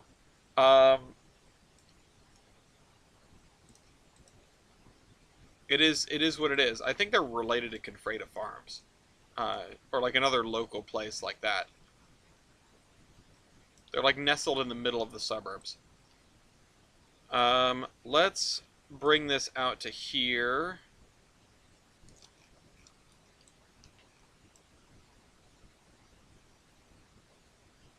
And then instead of doing this, what we might want to do, instead of either cutting this block here or ignoring it and extending it out, what I think we might want to do is extend the fences out, extend the walls out, and then add spaces where there would have been a pass-through in the past. So if we bring them out to, like, let's say here, you know, I don't know how much room you want in the back of this school.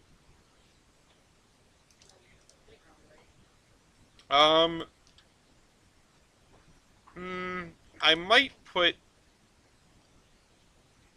something, a yard, as it were, maybe like a blacktop. This is giving me very, like, British vibes, like, you know, if you can't eat your meat, or if you don't eat your meat, you can't have any pudding, sort of schoolyard. Not like not like an elementary schoolyard with a playground and everything like that. One that's like where the headmistress beats you and then makes you eat an entire chocolate cake by yourself.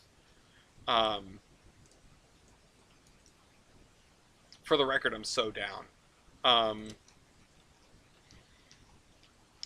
But yeah, let's scoot that over there, and then scoot this over here, and then yeah, I want to put like gates in this.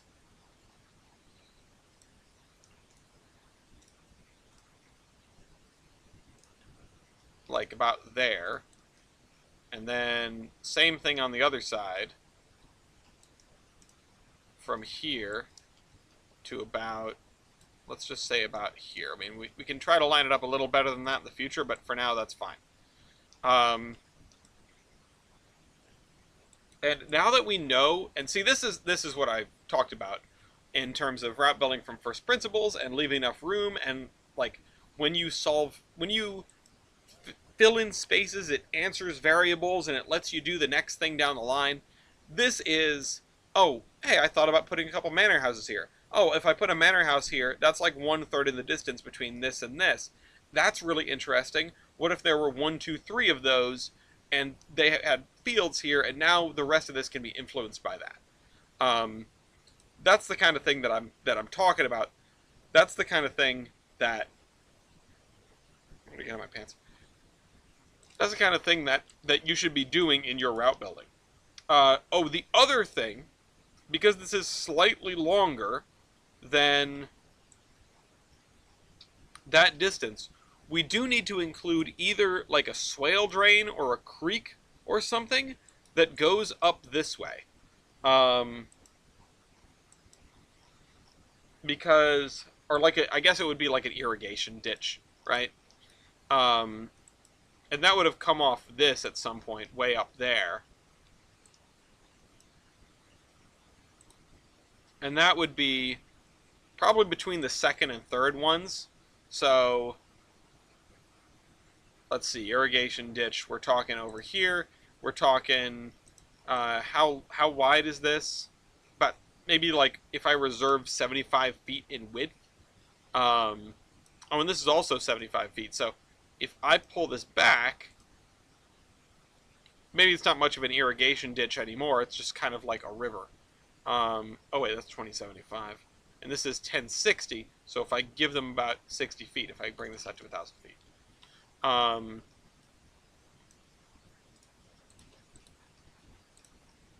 There we go. From there, and then we'll try to keep that distance down to wherever in the far distance.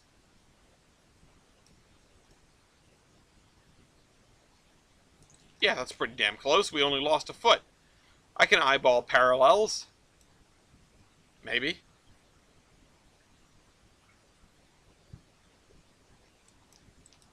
That's what I'm going to need, after all.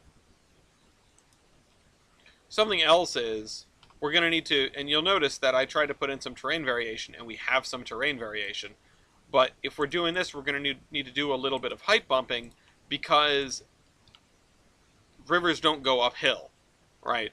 And swale drains don't go uphill, and irrigation ditches don't go uphill. So, like, if we height bump this, if this is our highest point, which it looks like our highest point, right? Not with attitude is right. But then just, like, pass this along that way. Oh, my nemesis is live right now. Oh, no. I still didn't get to meet him! I'm actually kind of bummed. Apparently he was, like, paying attention to the trading cards, and, I'd love to chit-chat with him, honestly. I'd love to. I don't want to weird him out, like, by coming out and like, talking to him about that. So I don't think I would say it, not until we knew each other for a while. But I would probably, say that, oh, we started podcasts around the same time. That's really interesting, isn't it?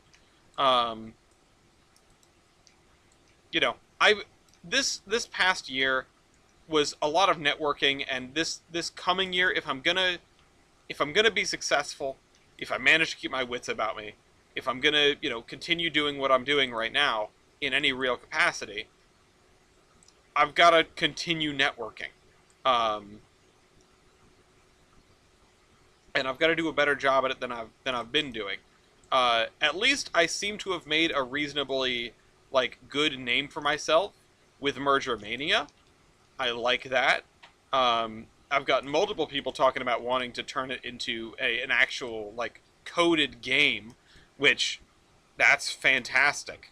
Like, genuinely fantastic. And I played Ticket to Ride the other day, and I thought about, like, what it would mean, what I would do, and what I would do differently, and what I would do more similarly to Ticket to Ride, in a game where you're beholden to nothing, right? Because one of the things in Merger Mania, the biggest thing in Merger Mania, is you are beholden to, more or less the shapes that the railroads took on. And yeah, I've cut them up and rearranged them a little bit, but even then, it's only so much, where you're not starting from scratch. I think that in a theoretically digitized version of, Merger Mania,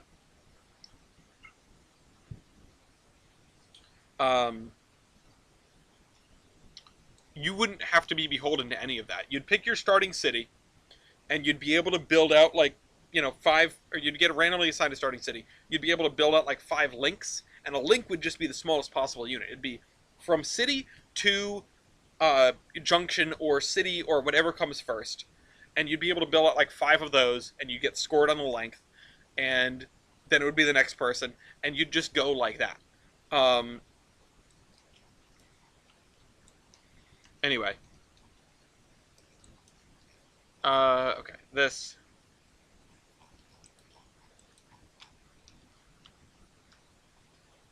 Tummy Local Royale was fun, although I definitely shouldn't have picked 4449. Hey, you know, it worked.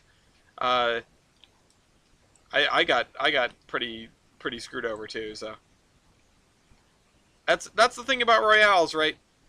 5 people and 5 locos enter, 1 loco leaves. Okay, so something I can think about, right, is when this was all redone, maybe some of the river was either returned to its natural flow, even though it's an irrigation ditch, or it was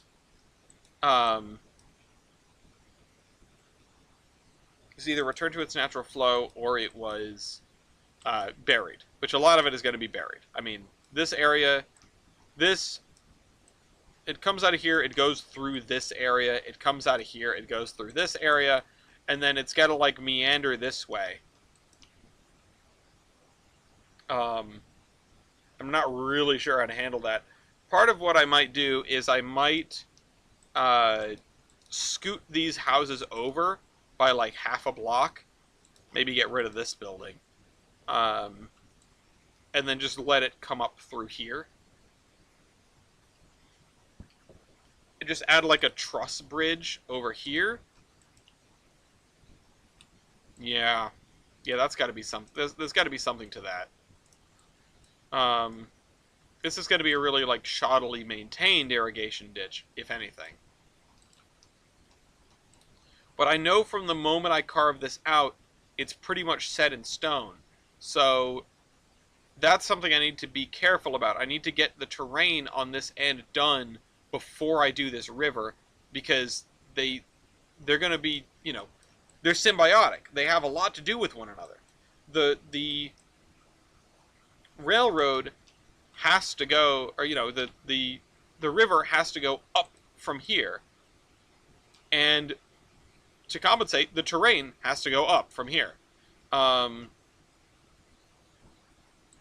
With enough stuff on both sides to make sure that this is the path of least resistance that this river would have taken. And, you know, that means we've got to do like this. You know, it means we've got to fill this all in here at a minimum, and then bring out the plateau tool on a relatively high sensitivity and get this all squared away. Get this all into a reasonably shaped slope that is acceptable and looks acceptable and, you know, backs up the world that we're trying to create. Getting your terrain right, if you're building terrain from scratch, getting your terrain right is the biggest, most foundational thing you can do. When you're building, you need to pay attention to flow. You need to pay attention to where is the water going to go. That's something that you should be asking yourself a lot if you're building terrain from scratch. Where's the water going to go? Because even the driest places on Earth get rainfall every once in a while, and it shapes things. It makes a difference. It matters. And water is the most powerful force on Earth, if only because of its persistence. It does not give up. If it were not for the Army Corps of Engineers, the Mississippi River would be going a different way. You can look up the control structures on the Mississippi River. I can't remember what the name of them are right now, but you can look those up. It's fascinating. The engineering work that has to that goes into that sort of thing. I'll bring the sensitivity all the way down. I'm just going to give like a pass or two to lower it. Yeah, and that's not great, but honestly, it's pretty fine. I'm just gonna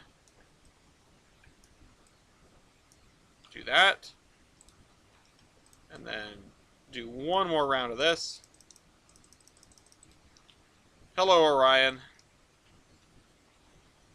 Okay. What with me? I heard you now. Umbra Mortis. I wonder if I have a bridge that's this angle. This curve, right? I'm almost out of drink. 120 calories. All I've had today are a couple of really sad pieces of cheese pizza, um, from the club from the Yankee swap almost a week ago. A couple of really sad pieces of cheese pizza, and a box of mac and cheese. I do want to see if I can find like this is my earworm right now. This is the thing that's chipping away at my brain and saying like you gotta do this now. You gotta do it right now. I found some historical images circa 1970 or 1940 to 70 in my local area. Also, I'm starting an NKP collection. NKP collection of photos or of stuff or of trains. Oh shoot! I placed a barn. Um, this is my bugbear right now. This is what I'm doing. Um, hold shift, click, click, scoot this over. Oh no.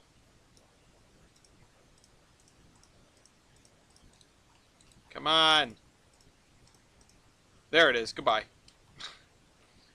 Yes. Okay, cool.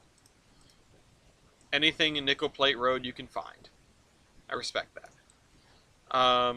Let's see. This has got to come down to probably here. And then this, let me just eyedropper that and grab that, and then find adjustment tool, add another spline point here. Nope, wrong way. Remember when we had just started 2025 and I got the first one right and I was batting 1,000 on 50/50s for the whole year? Ooh, I missed that. Do you know Lima had a turntable literally next to the locomotive works? That makes a lot of sense. I didn't know it, but it makes a lot of sense. There was something that I learned recently.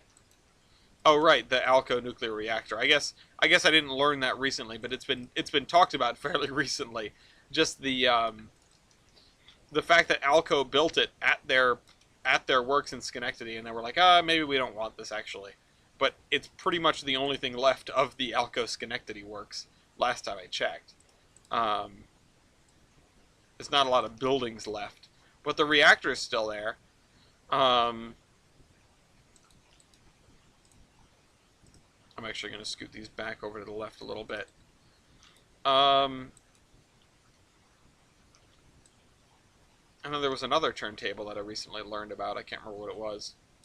Something Saturdays at Steamtown. Yeah, and then gave the college a nuclear reactor. For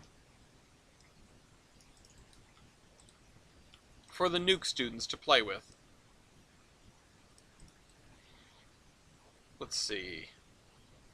I think if I go back into Surveyor Classic for a second and just flatten this land a little bit, or maybe I need to scoot this back from the road and then flatten the land. Radius sensitivity. Alright, good night, Train Street. Let's put that right there. Yeah, there we go. That's better. And so this is going to go across the river. And then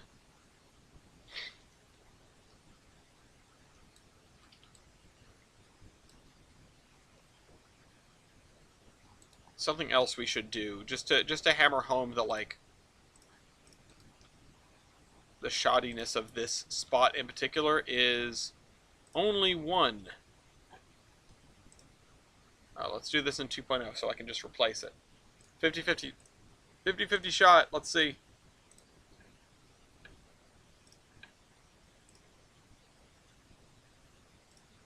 Damn it.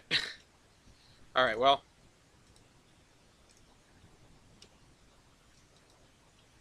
Is that the middle? I don't think that's the middle. Whoa. Spin. At least I can do that now, though. It's a nice feature.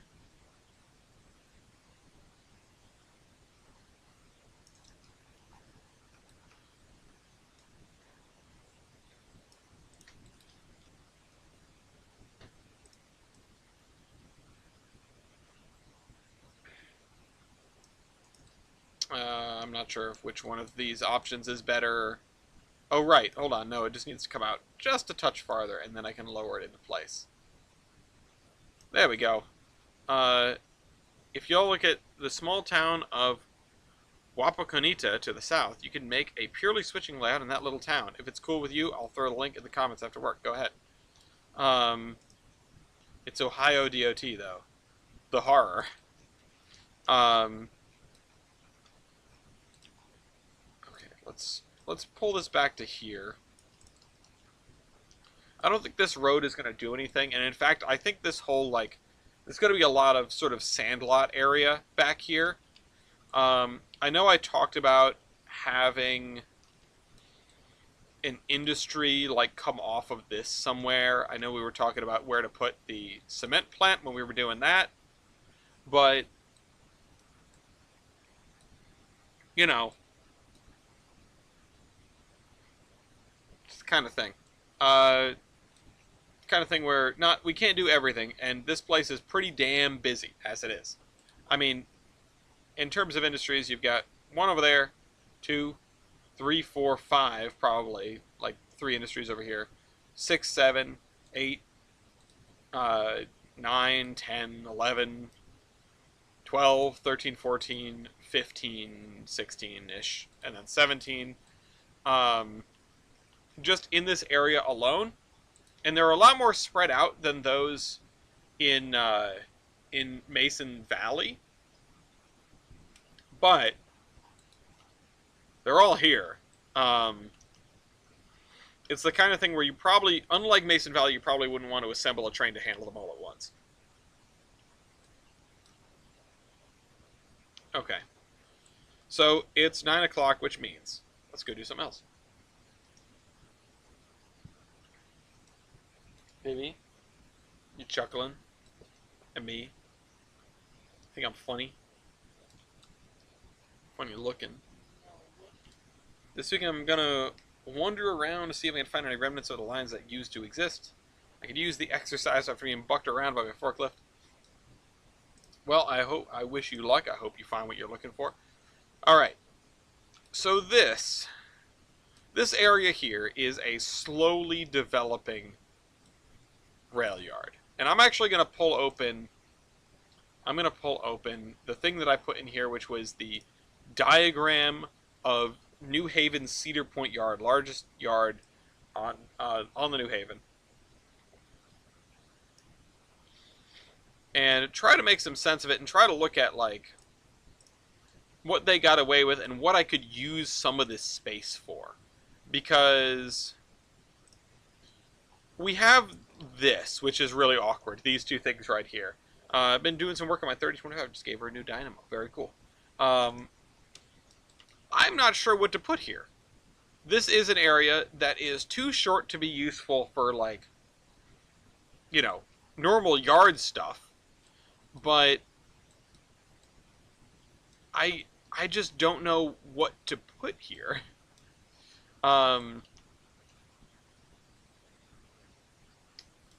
I think I might just leave it the way it is, because I just don't know what to put here.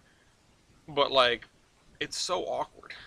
I could get rid of this, but I want to kind of leave this in because it's a little bit easier to deal with than this switch right here. If this were a hump yard, this would be the lead up to the hump, or sorry, this would be like the engine escape down from the hump, or vice versa. But I probably am not going to do a hump yard here, or on the map in general. I might do one way down somewhere else. I think, if nothing else, I would like to add this water tower and then maybe 2 more water, like standpipes. And then these could act as like bootleg engine ready tracks because they're not in the right spot for that. If I look again at the map, I can't even find anything that's necessarily... I mean, there are a couple of things that are... Oh, you know what we need space for? Oh my god, this hasn't occurred to me until this very second. You know what we need space for? We need space for caboose. We need caboose tracks. And those can go off of here.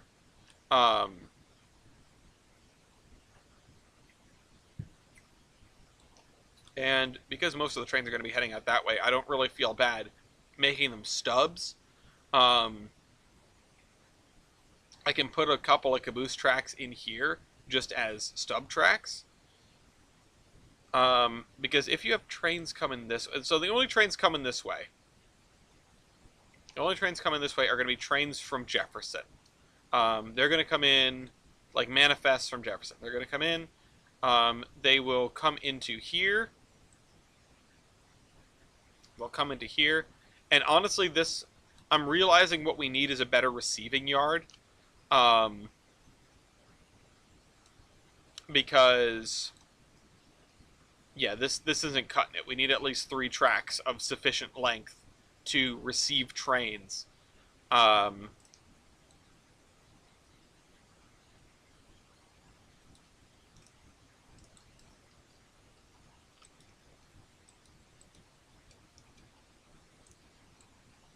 I'm realizing how important a receiving yard is, and this is something that you don't get on model railroads. And too much of my track work, like too much of my understanding of track work, is taken from model railroads.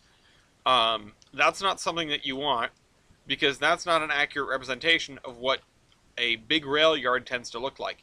Even the largest yards that people build in HO scale pale in comparison to even like a medium-sized rail yard in real life. It's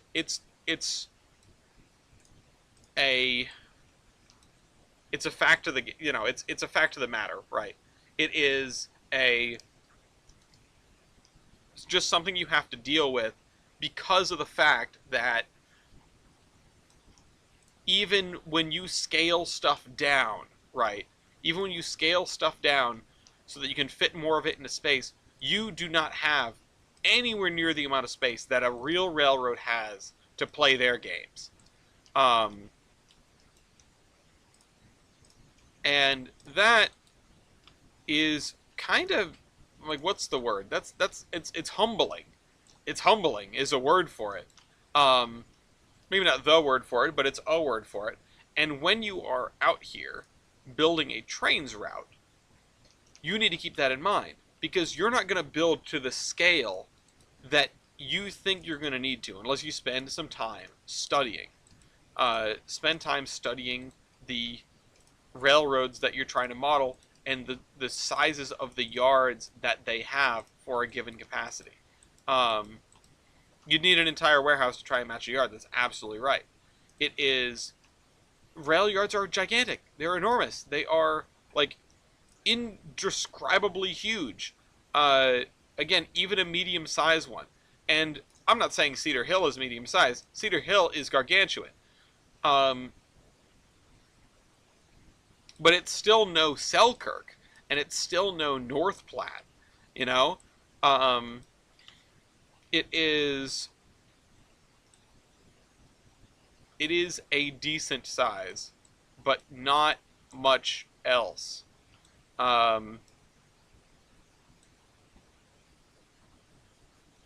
Okay, so what we need...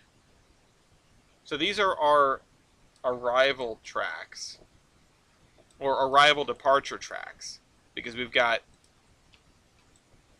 two very long tracks for constructing manifests. And you can get to them by going around this way and tucking cars in. And that's sort of a long way to go, but this yard was not designed for this. Although in reality, you might pull all of these up tight against this and just leave more space down here. Like, genuinely speaking, you might. But this is kind of a short distance for that.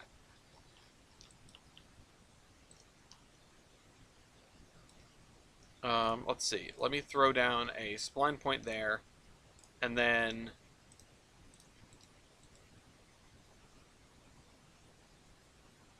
yeah, this is a very long stretch.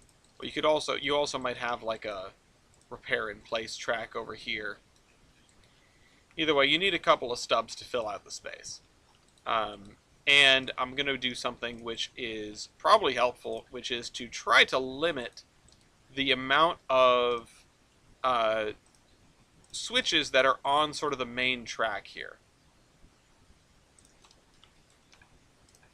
And maybe to space these out a little bit.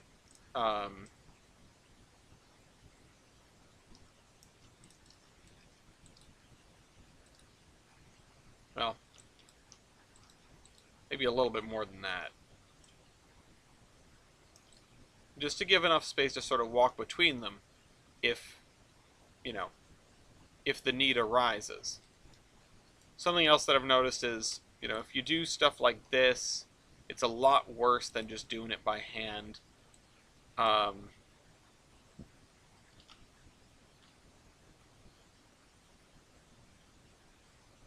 Yeah.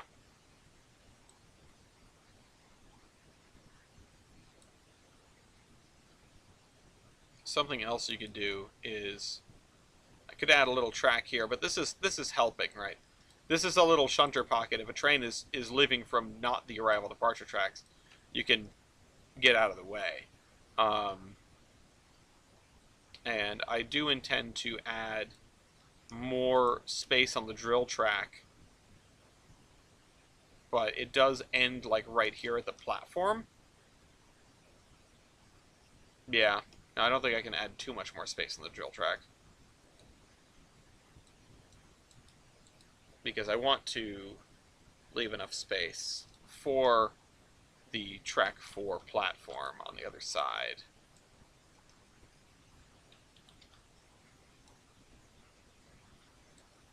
We'll see when we go to actually build that platform. But, you know, if everything makes sense, you're doing it wrong. Okay. So now that we have additional arrival departure tracks, it's a little less bad that we're doing this. And you're going to be able to pull like half of the train out of here at a time, and then drill it back into, you know, put the caboose away and then drill it back into these yard tracks to sort of sort it out. And then you'd probably have a yard transfer that would come out of here and run up the main, and it would cross the main here to get over to here. Although I'm realizing that then it would have to back in, which is a little annoying, but you know, whatever. It's a yard transfer. It's not going to be fun. Yeah, there is no easy way. So there's two ways to do it. One is you come out onto the main and you pull past this, and then you back it into the yard here. The other one is you pull either across the main or up the ramp and over into this area, and then you drill it back into there, which would probably be the preferred option because you're not spending too much time on the main.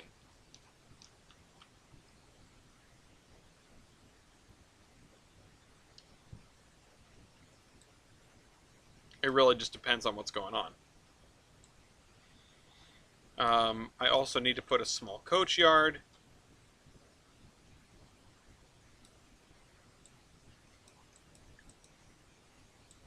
Back here is what I was talking about. Not too much, but enough.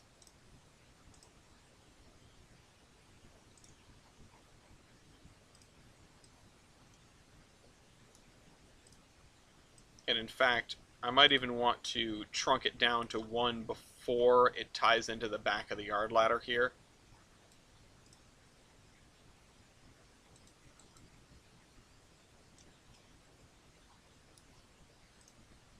Remember, switches are expensive. Something else I might want to do is have this first track complete a runaround, but have the rest of these stub, or at least most of the rest of them, except for maybe the last one, stub. Because this is a grain yard, nothing's going out in that direction. So you would pull in, you'd pull in onto this track or that track, and your engines would come off. I'm going to add a insert spline point here. Your engines would come off, and oh shoot. Then it would just be sort of sorted by grabbing the far end of the train there. Straighten spline.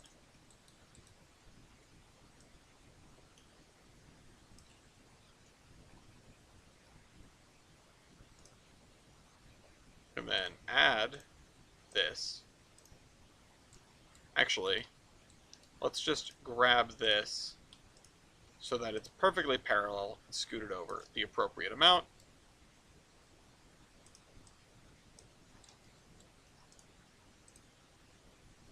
Oh, this is also straightened for some reason. Unstraighten that. And then I talked about putting some terrain over here to make it more plausible that they cut off the yard where they did, which is probably wise. Actually, what I might even want to do is add a crossover. So I said about tying these into something before tying them back into the yard ladder. Add a crossover back here so that a locomotive can switch tracks to either come off of or get onto the head of a grain train. Or, well, get off of, because you'd be heading out the other direction.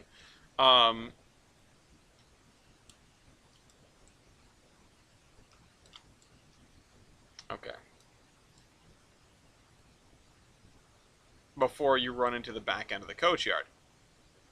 And that should still give you enough space to tie all of these into the regular track here, so that you can drill this yard without worrying about getting in the way of anything else.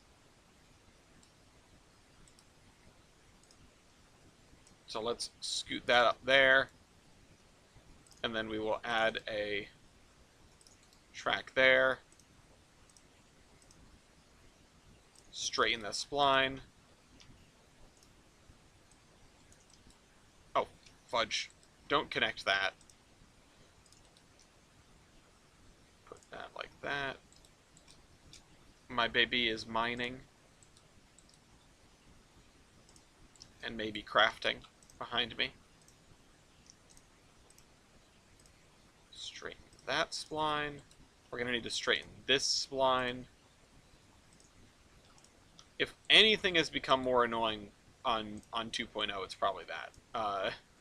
But at the same time, it is substantially easier to keep track of what's straightened and what isn't, because you can just check. And then yeah, so this can scooch all the way back to there, and then I'll tie all these back. One of the first things I tried to do with copy paste was copy portions of a yard ladder and like copy them over and over again, but I always find that I end up losing ground when I'm doing that. For lack of a better term, like things don't end up lining up exactly the way that I think they should.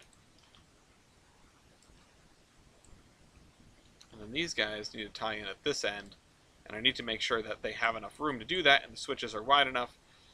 I just don't really need much in the way of I don't really need much in the way of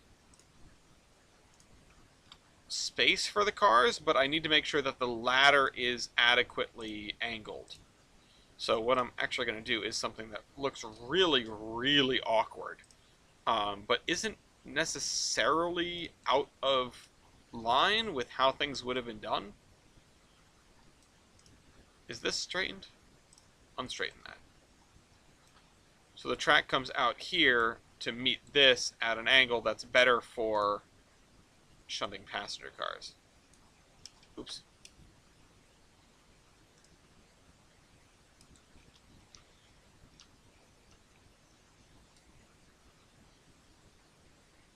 It's only a little bit, but it does make a difference. And it gives a little bit of character to this area. Once again, unlike a model railroad, we're not really limited by space. You know, we need to act like we are. We need to act like we're limited by space in as much as an actual railroad would be. But we don't have to necessarily cram on stuff that is otherwise, you know, it's something that you would make sacrifices for on a model railroad, or either make sacrifices for or make a sacrifice. Things like doing full engine servicing, doing all these different sort of yards and coach yards and things like that. You know, departure, arrival tracks instead of just more yard tracks. These are the kind of things that you don't necessarily have, and that if you're around model railroads a lot, you might not even think about the fact that you don't have them.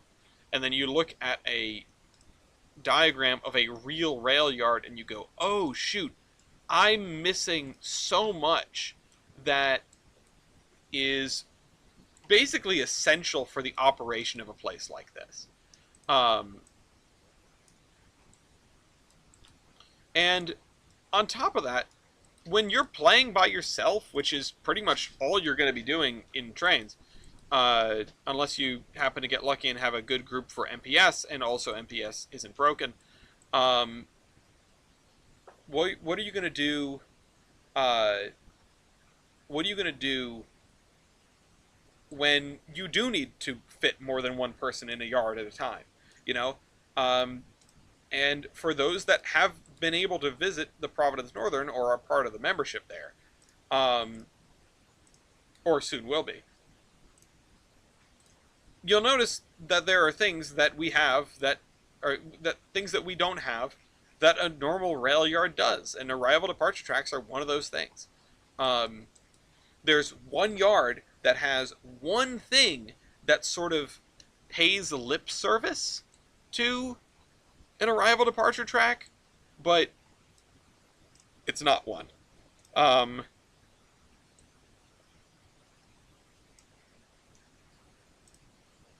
It is just a track set up to make it easier to arrive and depart. It isn't a specific yard or section of yard, and I would really love to see what the real life Providence Yard looked like way back when. I would love to see a diagram. I know there were humps in both directions. I know that apparently the very last... Oh, Gloria's playing on their own? Okay. Gloria's on their own map, not on the server. I was so worried. I heard a zombie, I thought they were going to die because they're AFK.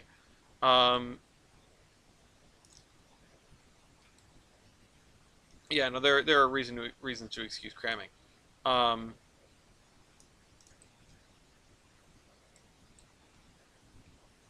Sorry, distracted all of a sudden.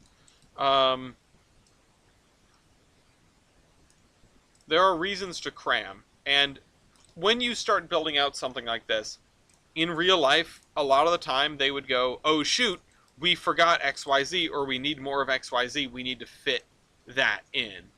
That does happen, even in the modern era, perhaps especially in the modern era, because the longer time goes on, the more you have what you oh shoot, what happened with that? What you might call legacy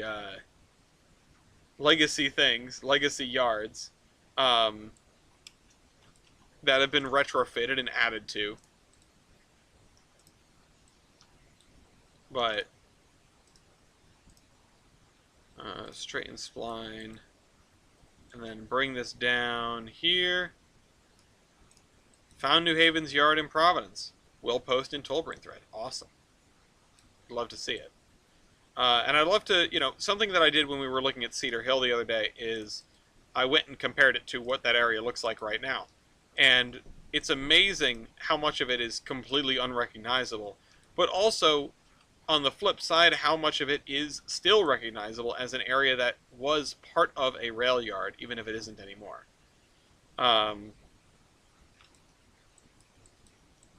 Okay, so we've got our little coach yard. It's a small one, but it's there. We've got our little coach yard. I kind of want to throw in like another couple tracks around the outside here. But, it is what it is. Actually, let's do one more around the outside, and this can be a track that isn't necessarily for the coach yard, but just uses the same spur. So I'll just fit it right down the middle here.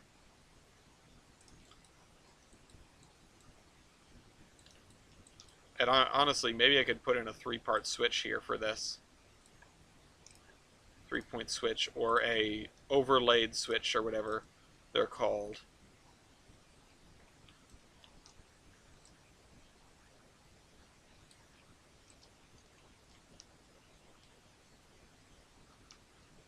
Or maybe I can actually put this up here instead of down here.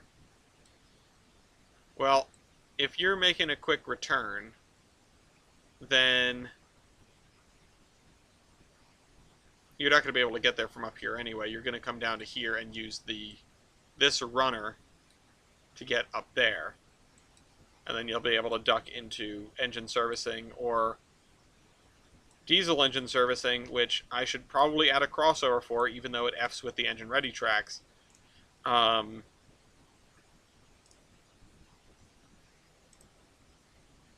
Yeah.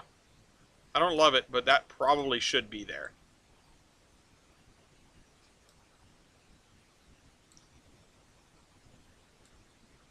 Just stole a brass headlight off of my CV440. Nice.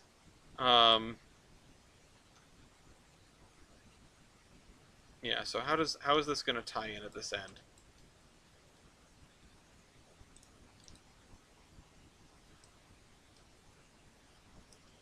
I appreciate that when I'm doing this, you're always like working on stuff.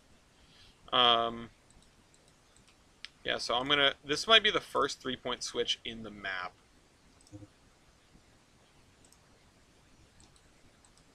Because I really try to avoid them, but they do crop up every once in a while. They're not, they're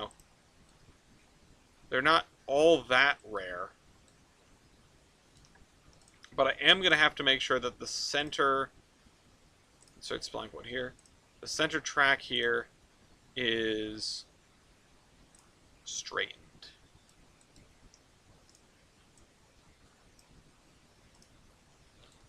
I know the ones that we know are more memorable. Oh, that's why I don't do them. Because the game doesn't know how to make sense of them. The track code doesn't ever show you the frogs and stuff for them, so that's why I haven't done them. Straighten spline. Logo has been created for the Mansfield Branch Railroad. I like how that its existence as a Granger is bringing people together. Straighten spline. Do do do do do do do.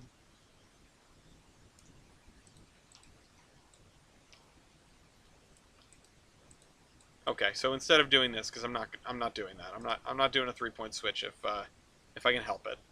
I think what I will do is I will just bring it off of here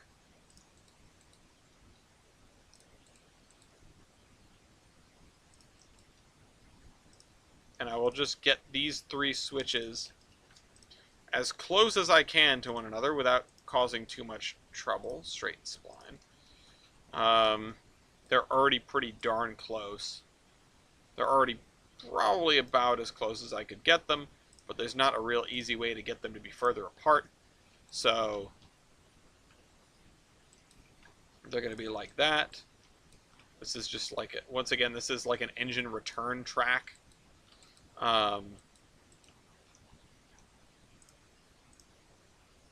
Insert spline point, grab this, straighten it. And yeah, it doesn't fit. Okay, hold on. I need to scoot this forward.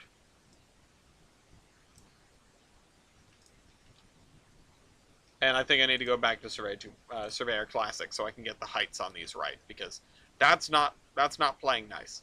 And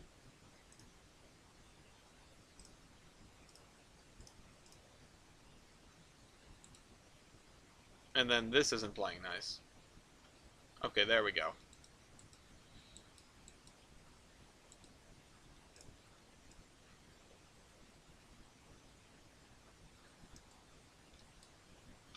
Oh, come on. I'm gonna need to tweak that a whole bunch more to get it to look right. But this is where we're at with this. Whoa, why is that so low?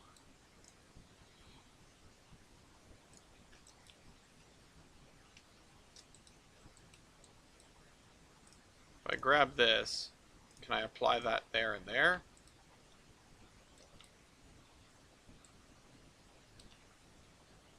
Oh, is this like a weird hill area? What is going on with the terrain and the track over here? Okay, there we go.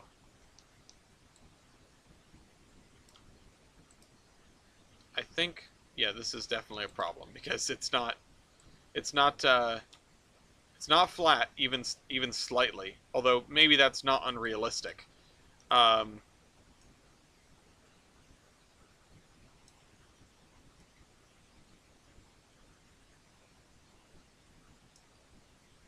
Scoot that back a ways.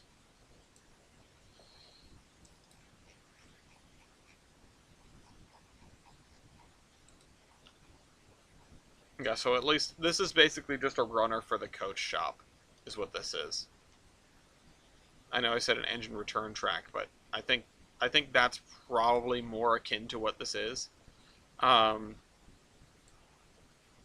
if anything, maybe I should tie it in a little earlier, but given the amount of space that you're going to need to shunt coaches anyway, it's not going to make a difference. If we had a second track here, which is something that I've been mulling over for a while, a second track here so that you can drill the coach yard at the same time that the grain yard is getting drilled, then maybe that is the way to do it. Also, this is not straightened. But I have to shift that over a little bit. Or push this back a little bit. Make these tracks just a slight bit shorter.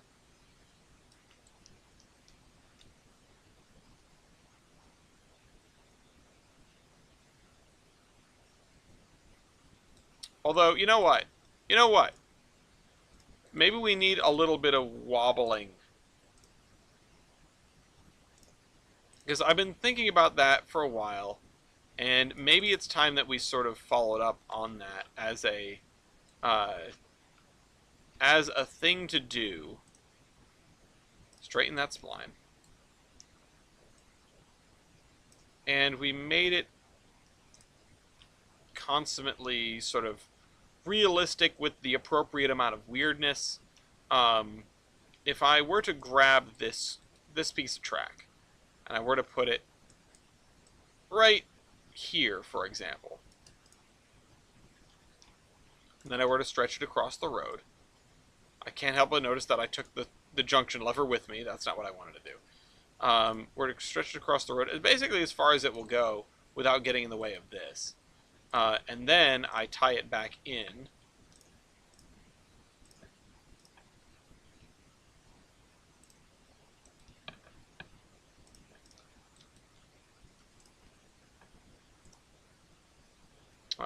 insert the spline point. Oh wait, nope, wrong thing. Once again, I keep hitting insert spline point when what I mean is, straighten spline.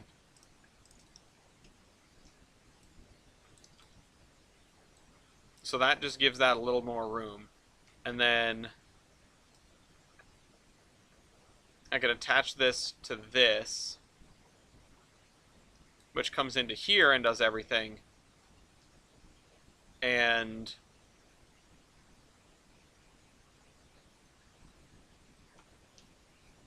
yeah.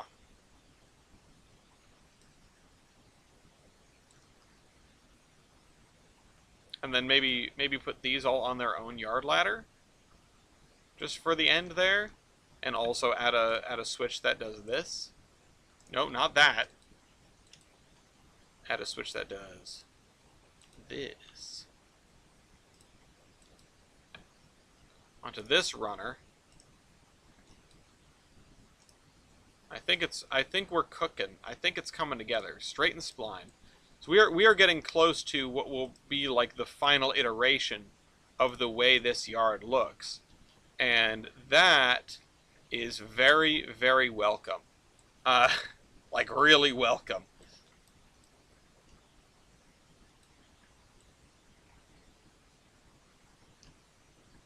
Because it means I can put down all the switches and call it a day.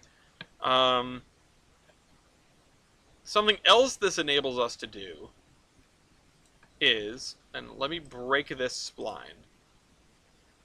Separate splines. This, scoot that like that, and now the yard ladder has gotten a little bit better.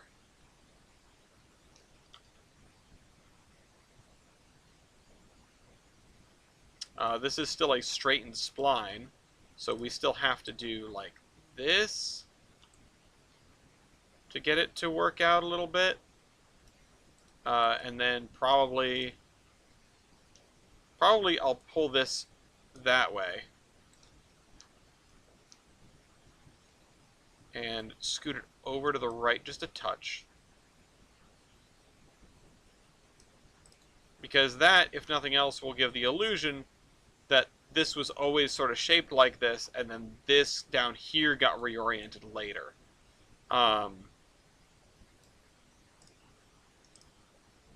in fact, if I insert another spline point there, and hold on, merge splines. Is this straightened? Straighten that one, and then unstraighten this one.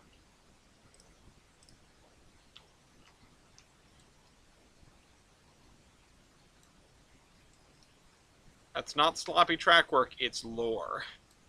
Lore.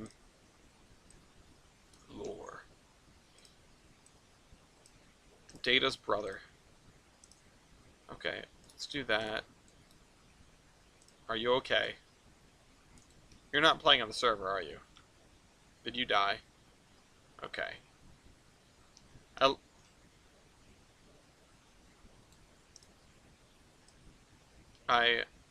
I heard a zombie earlier while you were like in the bathroom, and I panicked because I thought you were on the server and you were going to get killed while AFK. I figured you might, which is why I was stunned when I heard a zombie.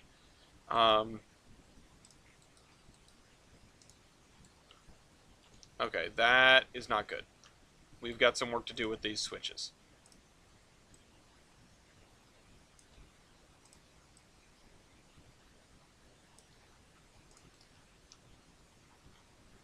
Not ideal, but not terrible, I guess. I want to scoot this like the tiniest amount to the left. Like literally... Nope.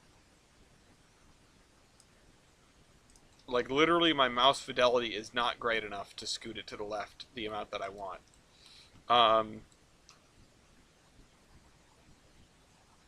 So yeah, you've got to go this way, and then these tracks are all that, and then I think I will actually tie this into there to get another runner, Like, everything's got to be connected. Because this is supposed to be a simulator and not a video game. Finding your way through the yard is not a mini game. It's just work.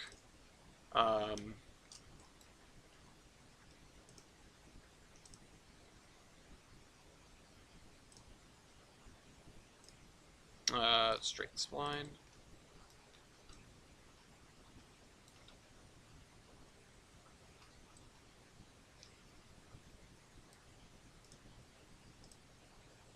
Straight spline.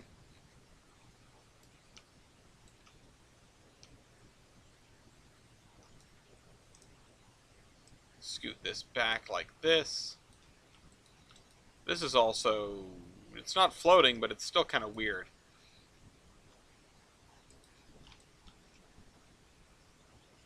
Yeah. Can I settle this on the ground as well? Settle on ground? Yeah, there we go. So we've got a lot of switches to make. I'm not exactly excited about it, but this is what we got to do. You need to go over there. We're going to have to replace all the switch stands on, like, the entire map anyway, but, you know, that's a problem for later.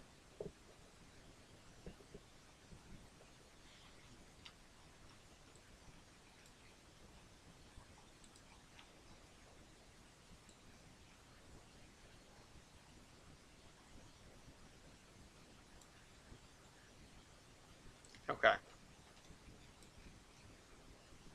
Yeah, and I mean, you can't drill much if there's a train coming in or out, but at least you can get a few cars, which is better than nothing. Let's see, train pulls into here, or pulls into here, really. Pulls into here, engines come off, they go down to here, and they end up blocking this, but whatever. They go down to here, and they run back this way, across here. If they're steam, they go in there, or in here. If they're diesel, they go over here to get refilled and everything, and get their orders, and yada yada.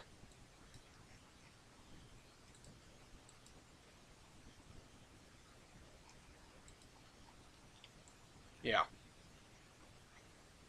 I'm not unhappy with it.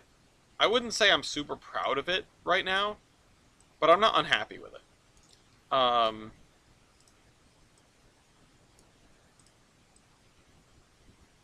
And these I'm going to bring out because I think this is going to be our sort of final shape. I'm just going to bring these out to the correct length.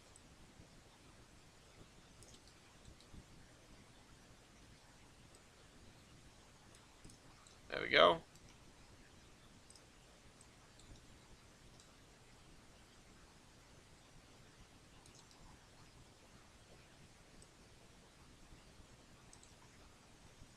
And I want them to be the appropriate distance from the edge of the thing.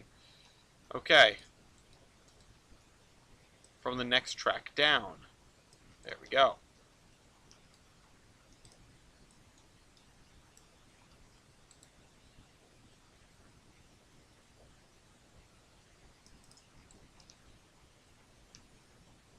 I know these are supposed to be perfectly parallel, but for whatever reason, sometimes I look at them and it seems like they aren't. It's an optical illusion. It's one of those things that you'd see in the pages of a book. Alright, let's do this. And then that. And then we're pretty much done.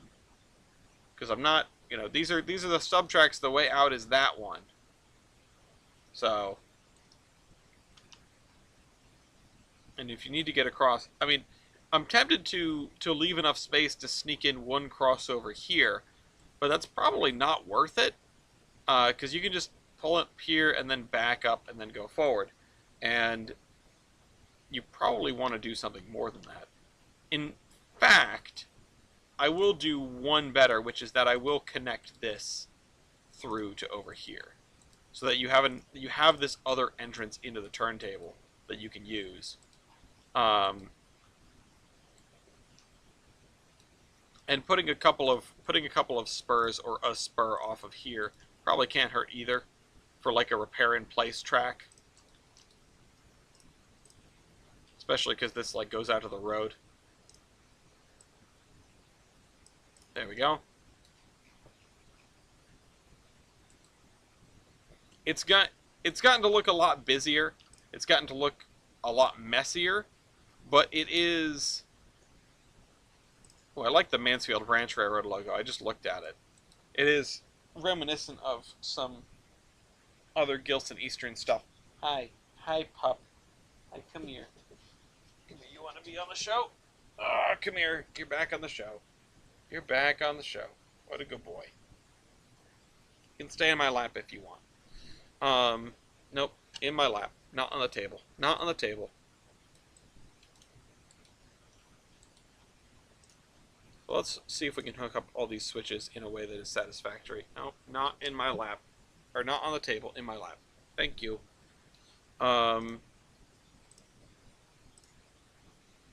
Straighten spline. Oh, he's shaking his head. What a good boy.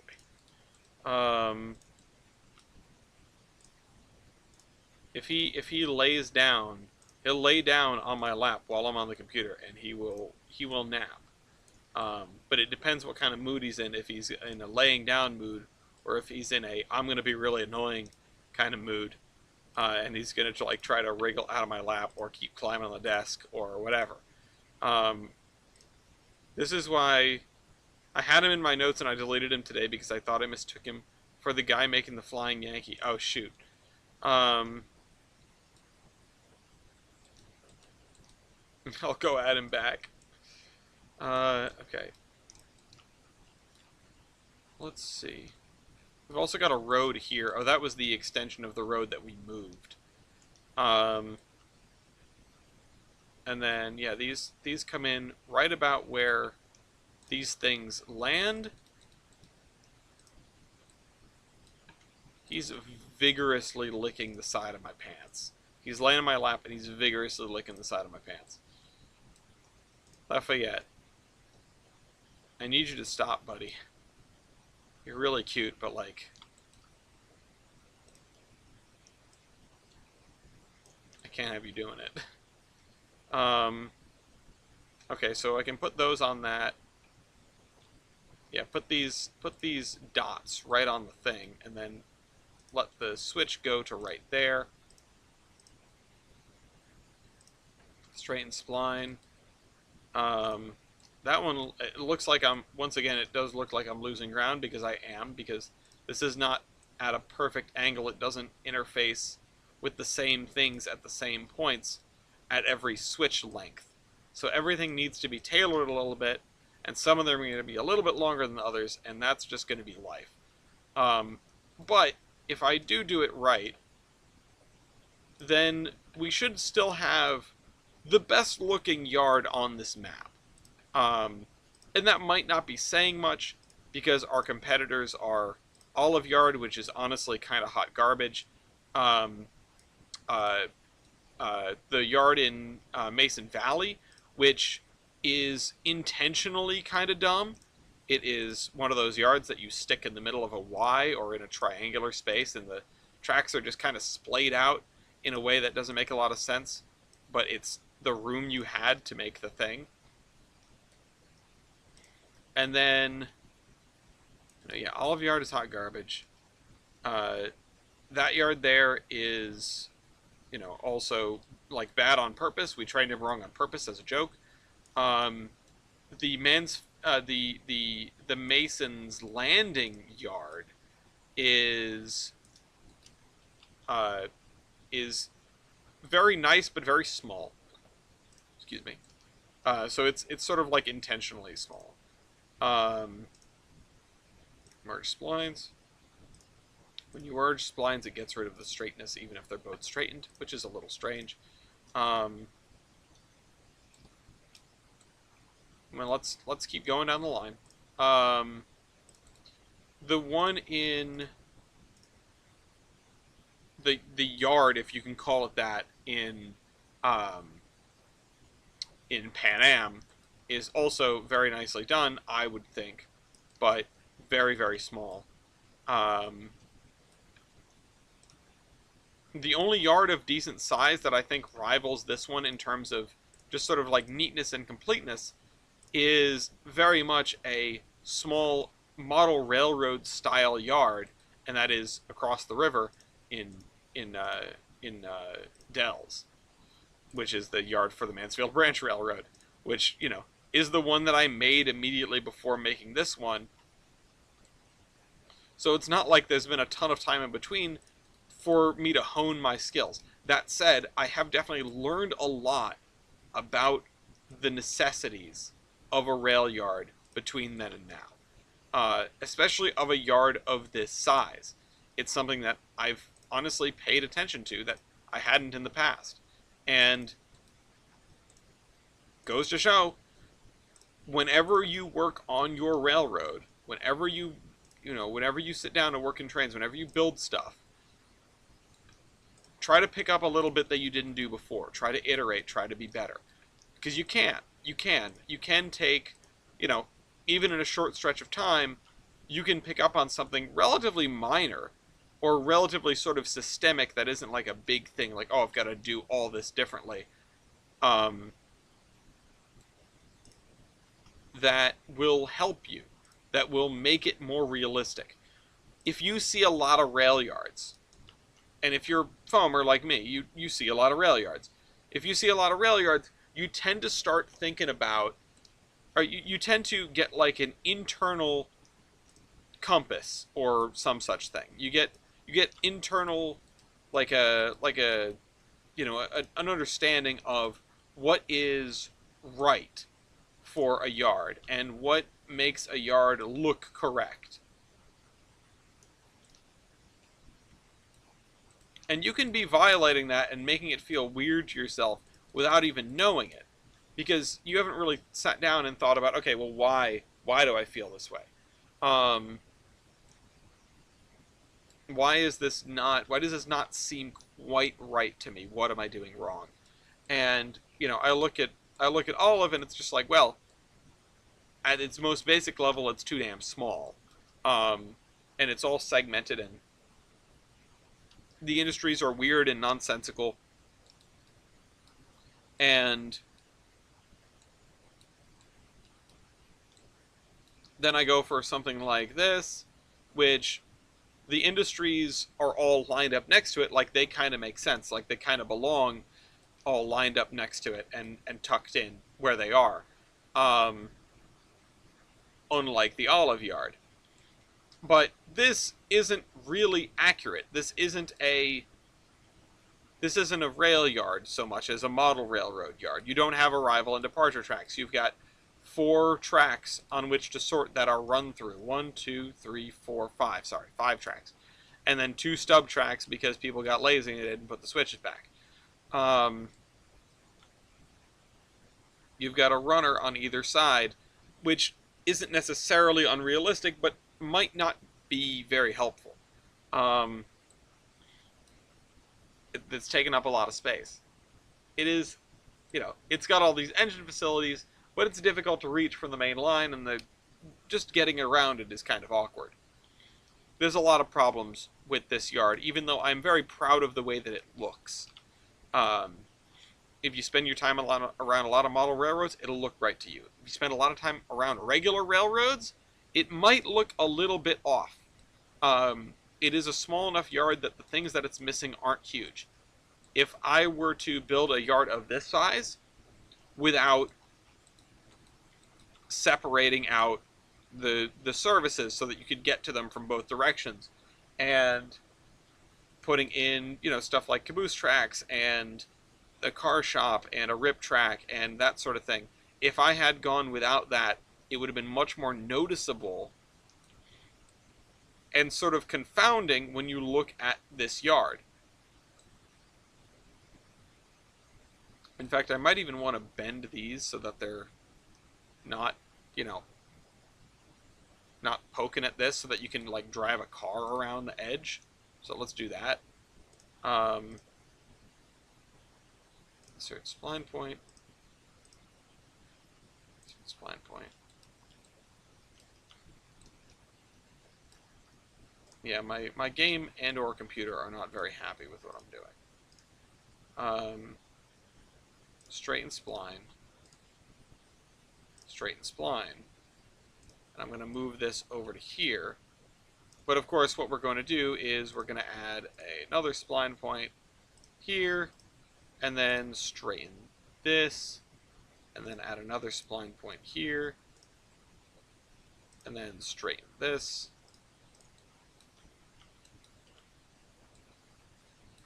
And then we'll make these curves substantially larger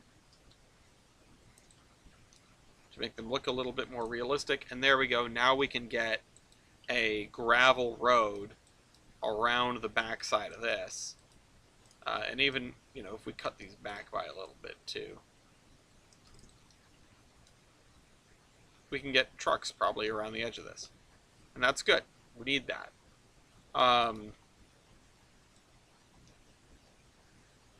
This building is part of this, isn't it?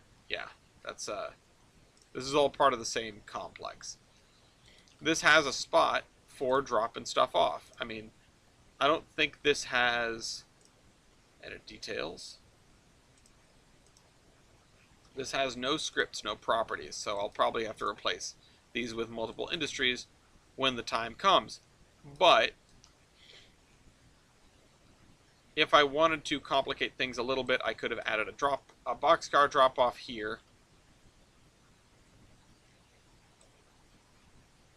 I don't think that's necessary though. And in fact, this building isn't really appropriate anymore. This is something that strikes me as it would have been much older than this facility. So maybe there was something here in the past and now there is not. But oh, and we have another like loading bay on this side that we could use if we wanted to. I'm not gonna, but we could. Part of me wants to put a building over it and put a building over this just to hide them.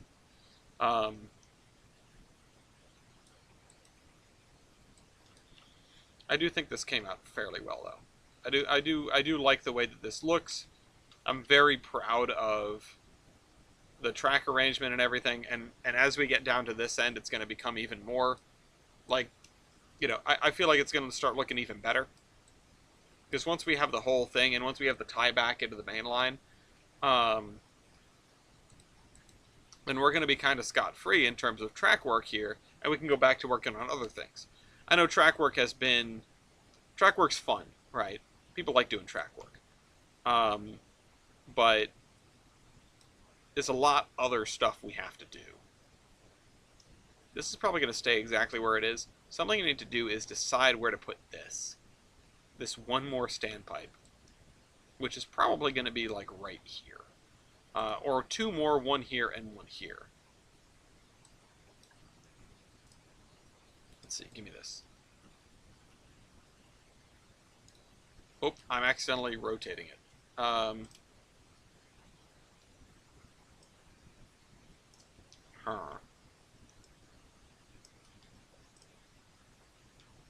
This is slightly floating. Should I settle it on the ground? Probably. Settle on ground. Yeah, that makes things a little better. Let's put this here. Oh, perfect. And then I want to grab this and move it and rotate it. And we're still going to have this right here, and we're probably going to like box it in and put a little pump house next to it. You know, fence it in. We'll have a fence around most of the yard, I would imagine, but we can put even more fence around the important things. Oh shoot. I held control when I did not mean to.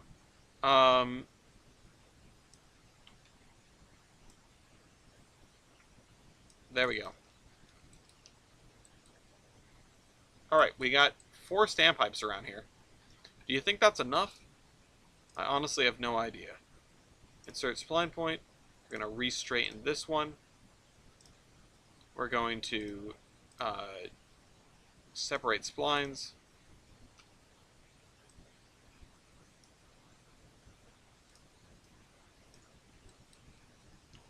And then same thing over here. Insert spline point. Re-straighten the one that isn't highlighted. Separate these two splines. Oops, don't do that. And then bring this one over here and this one over here. So, we've got 2 more standpipes. We've got basically all of the track work done. I'm pretty content with the way this looks. We are still missing a couple of things. We need to tie these guys back into the yard here, so let me just do that. Let me mark out, let me put down a piece of track and say that we've got to do that, to show that we've got to do that. And then we need like a coal trestle here. We need probably some stuff for a caboose track there. We need something to go on this rip track here, or next to it, or whatever, to sort of show what it is. We've got a lot of scenery to do around here, including digging out the turntable pit. But this is... I'm pretty happy with this. I'm pretty happy with this. And the further we go in this direction, the more we like wrap this up, the happier that I'm going to be, because we're going to have the track work wrapped up.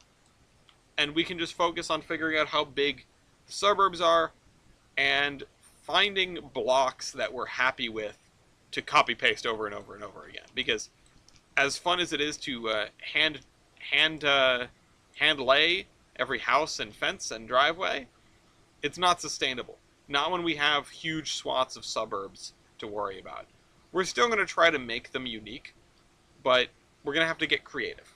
We're going to have to get creative and thrifty with our time. Until next time, this is the Admiral.